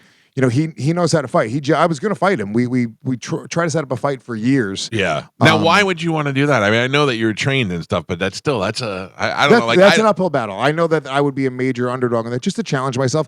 I box a lot. Right now I've taken a break a little bit, but I was boxing 3-4 times a week, and I box real boxers. Like we spar. Most of my training is just sparring. So it's just, once you're used to being punched in the face, it's just not that big of a deal. Right. So I kind of wanted to just challenge myself and see if I could do it. I think I could hang with him, unquestionably. Yeah. I also don't mind taking something that I don't mind losing at. You know what I mean? Like, I'll do it to do it, even if I get my dude. It's bad. Even if you lose, it's badass. Dude. Yeah. You went in and you fought somebody in the ring while 5,000 people were cheering you on. That's insane. Or cheering against you. However whatever it is. We'll ruin you. I want to fight Bobby. I'd fight Bobby. You'd kill Bobby. Yeah. Actually, Bobby's weirdly strong. Bobby's got kid prison strength. Upset kid prison strength. Yeah, whatever it is, dude. He's just got he's got a switch. A center mass about him that there's just this thickness and this strongness to him. Right. Well, Galvin almost fought Bobby in studio. Yeah, we were joking around, and then it wasn't a joke to Bobby anymore, and he pushed me over a drum set and stuff, and I was like, "Easy, Kid Rage, what are we doing?" At one point, Bobby knocked over everybody in the studio. Like, he beat up Spanish. He fought Galvin, fought Spanish. Yeah, he fought everybody in the room. He cranked Spanish's neck. Yeah. Spanish for 2 weeks. I was like, he did something to my neck. Yeah. And then we went to Walgreens, and Bobby bought a neck massager for Spanish, to apologize, and I kept it because it was so comfortable. He goes, "Give that to Spanish." I go, "All right, we'll see how it goes." Luis J. Gomez is here. You will see him this weekend at Side Splitters. You can call 960-1197 or sidesplitterscomedy.com. You got shows tonight. You got shows tomorrow night. All taping But Saturday night is the official tape of the special. Johnny B texted me. He also opened for Big J. He opened for Bert. He went on so bad. He went on so bad. He's funny. Can we hear some of Johnny B's stand up? Not on the air, no. Oh, it's dirty. Yeah. He's not like overtly dirty, but he is dirty. So he just texted me. He goes, "I'm built for Skankfest." Yeah. So he's got tits. Yeah. Physically built for Skankfest. Yeah. Yeah, he would. I think he would fit in. With you great. guys. I would love to have him. I mean, it's on you right now. When podcasts first started becoming a thing, I had just gotten fired from a job and I was getting paid, so I was sitting out doing nothing. So this guy called and he said, "Hey," he was like, "Would you come on my podcast?" And I was like, "Yeah, I got nothing else to do, sure." And I went there and he stunk. But Johnny B was the co-host, and I'm like, "That guy's funny. That guy really does good." And turned out he was a comedian. So the minute that we had an opportunity here. And he tried to come on the radio station. I was like, I know that guy. He'd be great. And so, I fully endorse him. But I don't know if I'm going to go to New Orleans. I mean, I'd like to. But really, the reality of it is when you said it's my wife's birthday weekend. You know how hard that is? Bring your wife.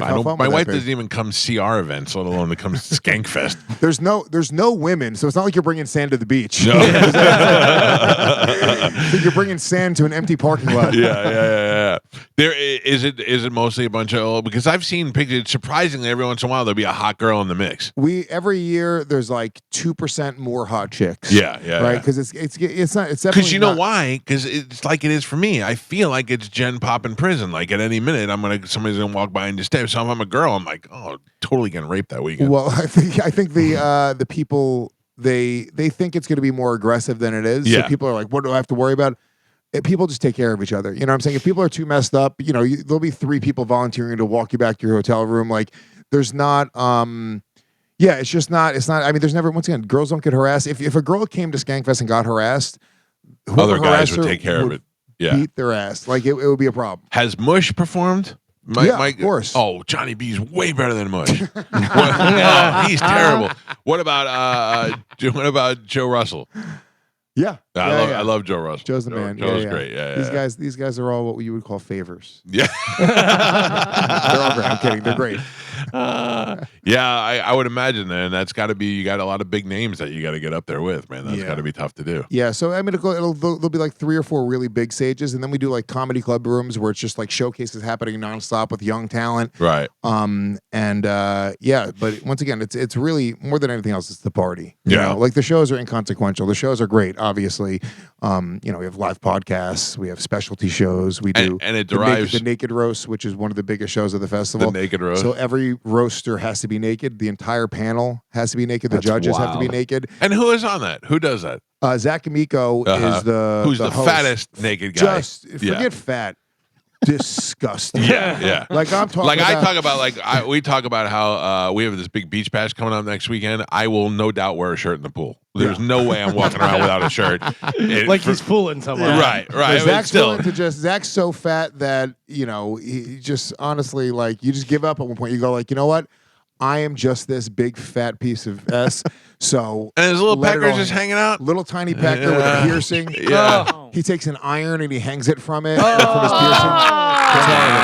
It's horrible. And he does gay stuff too. He does. He's bisexual. It's hilarious to me. I was gonna say, I would think if he got naked, you'd be like, "Is that a lady or is that?" Yeah, like you wouldn't even know. It's not a lady. Trust me. All right, who else is it? Who else is getting naked? Karen Fian usually judges it. Oh, really? She's one of the judges, so she gets naked. Jason Ellis has judged it many years. He's I feel like I've seen him naked a bunch of times. Big old hog. Yeah. Oh, it's infuriating. Yeah. That's why I wanted to fight him. His giant penis. I was like, "There's no way a man with that big of a penis deserves is that good anything at else." anything." Yeah, No, I'm saying if I had that big of a penis, I would literally just sit in my room and stare at it. That's all I would do. Worship it like a golden god. I have to. People say that you get a nice car like to make up for your little penis. Yeah, it's not even just that. It's like if anybody who's a hustler, anybody who's driven, they have a small penis. Yeah. Anybody, the overachiever in the office, that guy is overcompensating for that. I put it this way: I had a lifted H2. A Hummer H2 lifted. That's how much I was trying to compensate. It's the biggest car you can get, and I made it bigger. Okay, all right. So these are all good. And these, I must explain to people who don't know. Skankfest derives from Legion of Skanks, which is a very successful podcast that you're also on. Yeah, that is the one where who dosed somebody? Ari dosed So it was. It's me, Big J Okerson, and Dave Smith. Dave Smith is great too. He's brilliant. Yeah, he's great. He's blowing. He's been on fire right now. He is blowing up. Yeah. He is the most successful member of the Legion of Skanks by a full head's length. Wow. He's crazy. But we've been doing it for I guess 13 or 14 years now. Yeah. So we've been podcasting before people were podcasting, right? Like, but not only just podcasting, but doing live events, podcasting. I mean, you were really. We were very early in the live podcast space. Like, I think we might have been. Maybe Doug Loves Movies was the first one that I'd heard of. Yeah, he stinks. He did fall off. I told you. Some people stink. Yeah. Yeah, we've been doing it for a long time. And what happened was, Ari had a famous story where he dosed Bert Kreischer with Molly while his family was home, and it became like an actual rift in their friendship. Right. Yeah. So we did something called the Legion of Skanks election, which a lot of people that listen to the show will tell you that this is like the glory years of the show, like the best the show has ever been. And it was during the pandemic. And this is also when you and I were fighting. We were fighting because I remember you trashed it. You're like election dumb, whatever. Yeah, I was election. like, it was cool when we did that 20 years ago. Yeah, we did it. And Lewis is the best. Lewis goes, did you really do it a long time ago? Yeah, it's all radio bit. And you were like, oh, you were like, you admitted defeat for a second. But no. But then the best was, then I got into it, and I was rooting against you, and I was doing cameos for other guys on the show. So it was during the pandemic, everyone was locked down. We were one of the only live shows you could go see. So the Stand Comedy Club in New York City had an outdoor room on the street. Yeah. So they had they essentially moved the operation outside so they could run shows. So we started doing our show outside. So you watch those years. everyone's in masks outside watching us around us. Awkward, right? Yeah. It's such a weird time. But it was, at that time, nobody was really doing live shows. So it was something that people really got energized about. And it was during the election. We decided to do the Legion of Skanks election. It was me versus Big J versus Dave to be the president of the show to make the decisions. And then Ari Shaffir came in as the third party candidate. Yeah. And he ended up winning. So he's the president currently of the Legion of Skanks, with Shane Gillis being the vice president. Right. Which, what a crazy time that was, where Shane was willing to be Ari's number 2. Yeah. During the election, it was just craziness. So a fan gave me acid. A fan's like, dude, this acid's crazy. It's so good. And I don't take hard drugs. Right. So I was like, dude, we should dose Ari. Zach Amico was my running mate. I was like, I'm going to dose Ari. Right. And I made the mistake because it's so funny. I was like, dosing Ari, it's a perfect payback. It'll be on camera, on the show. Perfect. And Ari does acid. It's not like that. Right. Right? No, you're not making him mad either. So I told Shane, I was like, dude, this is so funny. We're going to dose Ari. Shane's his running mate. He just tells Ari, he's like, dude, they're going to dose you. So you can watch this on camera. If you guys go look up the dosing of Big J Okerson, because this is how it ends. Yeah. I'll tell you the end of this story. I dose Ari. He has the beer in front of him. We're doing the show. There's all like David Tell's there. There's all these, there's like 8 people on the panel. Everyone just running back and forth. You watch Ari switch his beer with Big J's on camera. Pretty smooth. The moment is like, when you watch it back, you go, oh my God. He looks almost like he's a sleight of hand magician the way he does it and stuff. And you see Shane's face too, because Shane's like, oh my God. Oh, yeah. Jay starts drinking it, right? Ari at this time starts acting like he's on acid. 45 minutes in, he starts to rub his face. He's looking up, right? I'm like an idiot, just losing. I'm cackling. Nobody knows why. I'm like, I got him. Dude, I was so happy that I got Ari Shaffir. Me and Zach were high-fiving. We're looking at him, right? And then all of a sudden, he gets a straight face. He goes, I reveal it. I was like, who stands for man? I was like, I dosed you, Ari. You've been drinking acid for this past hour. And then his face goes just straight clear. And I was like, what? He was like, do you think I don't know? He's like, do you think you stand for him? He's like, I stand for Mayhem. You think I didn't switch it with Big J's drink? Jay's like, what? How much did Jay drink? Did he drink the whole? He drank the whole beer. And he had never taken acid before. Oh, wow. So it wasn't like he had a crazy trip. All he had, if you've ever taken acid, yeah, all he had was, when you're coming down and feeling like you have no friends and everyone hates you? That was his whole experience with acid. I took acid one time at Woodstock in New York. The one where everything burnt down. 99. And I didn't get anything. I went to a Fatboy Slim concert and I was like trying to get into it, and I'm like, I'm not really feeling it. He was at a gas station. He thought he was at a Fatboy Slim concert. This isn't working.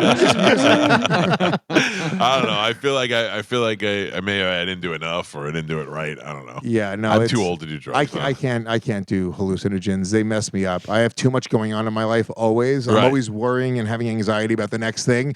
And you need to, they say you have to be in the right headspace in order to do it.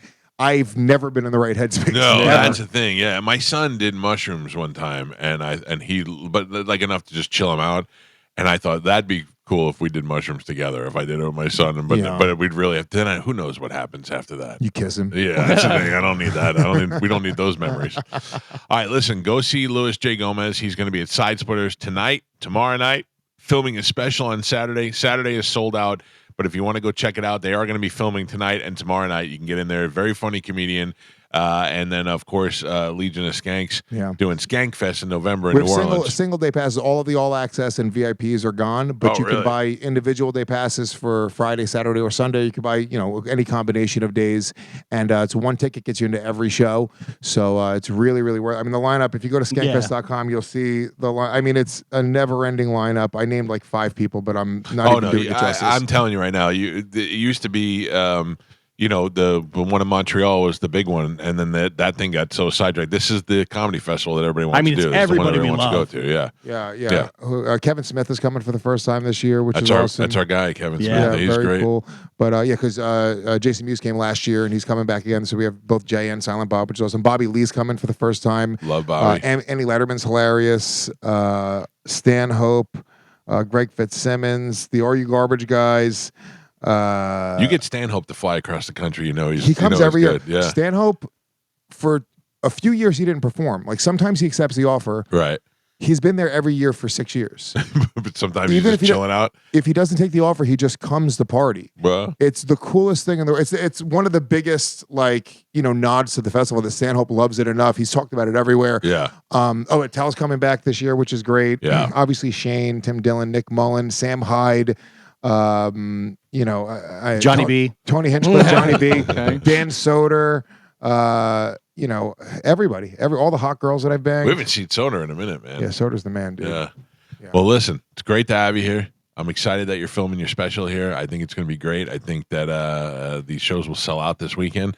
If you didn't get your tickets, 960-1197 or sidesplitterscomedy.com. Go check out Louis J. Gomez, and then check out, if you haven't watched Legion of Skanks, just go pull it up on YouTube. Even if you just go watch the dosing of Big J. what I'll say? Go watch that, but watch Story Wars, which is my new podcast with Big J. Yeah. And I think that's a great step towards Legion of Skanks, because Legion of Skanks is the most offensive podcast on earth. We say everything you can say. Story Wars is a game show. It's very edgy still, and it's dirty, but I think it's a little less, it's a little more palpable for... He is one of the, Big J. Okerson is one of the best.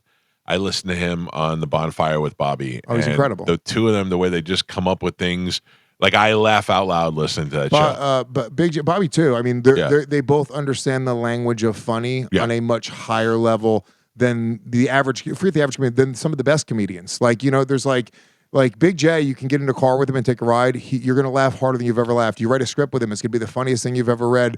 Do a podcast, watch his stand-up, watch his crowd work, watch him tell a story. He understands like dialects of funny. Like it's a different level. It's just a good community that you guys all have, man. It's a good group. Great to see you, man. Thank you for coming in. Thank you, guys. We're going to take a break. It is the Mike Calta Show. This is 102.5 The Bone. I was really looking forward to having this week alone with nothing going on, and my wife not being here, and the kids not being here, and I've been miserable. I may not kill her after all. Either that, or I'm going to replace her real quick with a new girl. But I'm just saying, like, I don't like to be alone as much as I thought I would. No, I'm the same way. On the surface, you're like, oh, it's going to be great. Yeah. I got no responsibilities, whole house to myself. Right. But then it's like, what do I do now? Next thing you know, I'm being nice to the cat. Oh, I'm petting the cat. That cat is dying for attention. Oh, yeah. But I have spent. No, I spent. Listen to me. No, I just think it's because it's not the whole family. Right. Here. But I came home and it was meow meow meow. I've been giving it treats. I've been sitting there with it on my back. I had a doctor's appointment yesterday, a telehealth doctor's appointment, and the cat sat on my neck the whole time where I was on the phone. I walked in, and the cat immediately, as soon as I heard it start walking, whatever, because I was walking in, and then I came out of the bathroom, and it goes meow meow like that, whatever, and I go, I know, but I'm allergic, and just kept walking. I walk in and go, I don't like you. I don't like you at all. Galvin sent me the video of the the moment the power, the great flickered, blackout of 2025. Good job, Joe. No, Galvin sent me the video. Oh. Yeah. I just watched it and it was crazy. Joe and I were talking off air. We're so ready to road trip to Skankfest. Oh, these guys are ready to go. They got the New Orleans itch. I'm like, we should just road trip again. Listen to me. If we go to Skankfest, we don't have to worry about broadcasting. So, or we do broadcast, not broadcast, but we do podcast. Because think about it, all the great comedians that are going to be there. I mean, yeah. Really, I'm looking at the list. It's crazy. It's like literally everyone's been on our show. Yes. It's everybody we love and like the who's who of the hottest comics right now.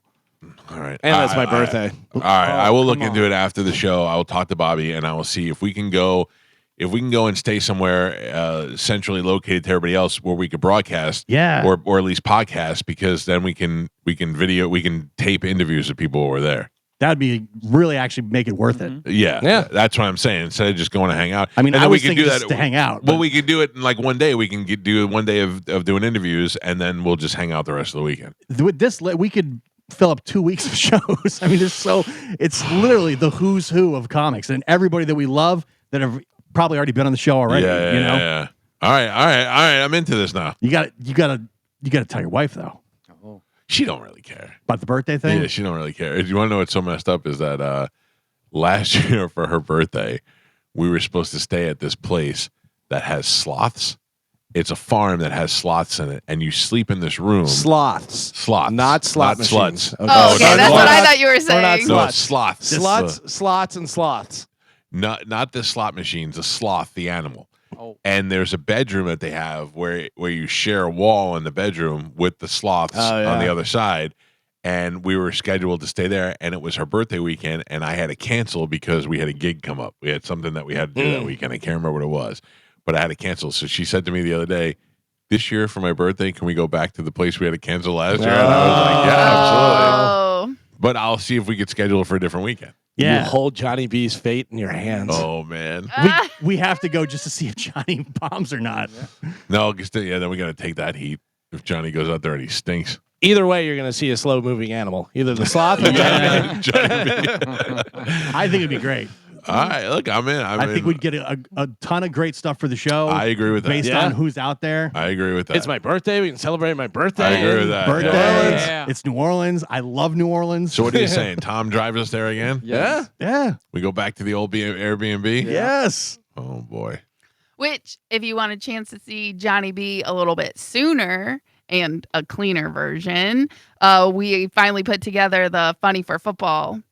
You did? The fundraiser for Chamberlain? Yes. When is that? So it's happening July 31st, which is a Thursday. Okay. From 7 to 8:30, or show starts at 7, but it is a clean comedy show because it's at the school, so it's for all ages. Is this with Johnny B from Skankfest? Yes, it is, but that is not how we will be promoting him. But basically, Johnny B helped me, and he's the one who reached out and put the comedian lineup together for us and stuff. And I'm like super excited. And I worked on getting the website and ticket sales going, which if they'll roast Chad, I'm in. Yeah, dumb abs and his no shirt wearing. I think we're gonna try and put that together. I think Johnny and I we're gonna like talk about that. You know what I mean? So I'm excited. I think it's like a cool idea. Obviously, never done something like this. I had no idea that like what it took to like put together a website and sell tickets and stuff. Luckily, one of our listeners works for a nonprofit, Better World, and it is phenomenal. I'm telling you, if you're putting together like a fundraiser or something for a nonprofit, this website is amazing. It has everything. Can I be honest with you about something? What? Can I just buy tickets and not go? You can just donate if you that's want. fine. I'll just donate. I'll make a donation. Yeah, if you can't come to the show, there is an option just to donate. Okay. And we do have some donations. Not that I don't want to see Johnny. I just the Thursday night. It's a Thursday night and it's a clean show. Yeah. Well, and that's the thing because it's at the school and we're hoping that some of the players, like their siblings and stuff, will the parents. So we want to make it obviously family friendly. Right. So, but I'm really excited and I do not think I want to put together events anymore. anymore. No, I don't think it's a lot. It's a I don't lot. think. Yeah, I don't think event planning is for me. But maybe after this. But I'm telling you that Better World website is like it's amazing because you can do the tickets, you can do fundraising, donations, what is it, concession sales, anything they thought of to like raise money for a school or team or anything. They've already thought about it. All right, good. And it's free. Good. So good. yeah, so it's awesome. So I shared the link on my Instagram story. You know what I mean? But yeah, I'm excited. I will make a donation. Okay, thank you. I will not appreciate come to it. the show. Okay. By the Fair. way, one more thing about New Orleans that may get you over the top where you need to be to go. Well, go ahead. I'm there. At any point, just bust down Carmen's door. Oh, Wait, yeah. Carmen's got to go with I us. didn't think Carmen would want to go. Carmen, you on the phone? Yeah. What's going on? But if she's diddling in the next room. Yeah. You know. When is it in November? November 13th, Oh, 14th, whatever. Chad will definitely not be able to go. Oh, Well, perfect. That's playoff around I don't know- playoff time. I don't know whether you heard Chad wasn't invited. Oh, okay, sorry. In. That's great. I didn't know Carmen was invited. Yeah, me neither. But Well, she's telling stories about doing Yeah. stuff in the Yeah, room. that's true. That's true. Now that we know what's happening. Rather have Carmen than Tom. Carmen, you're always invited. okay, thank you.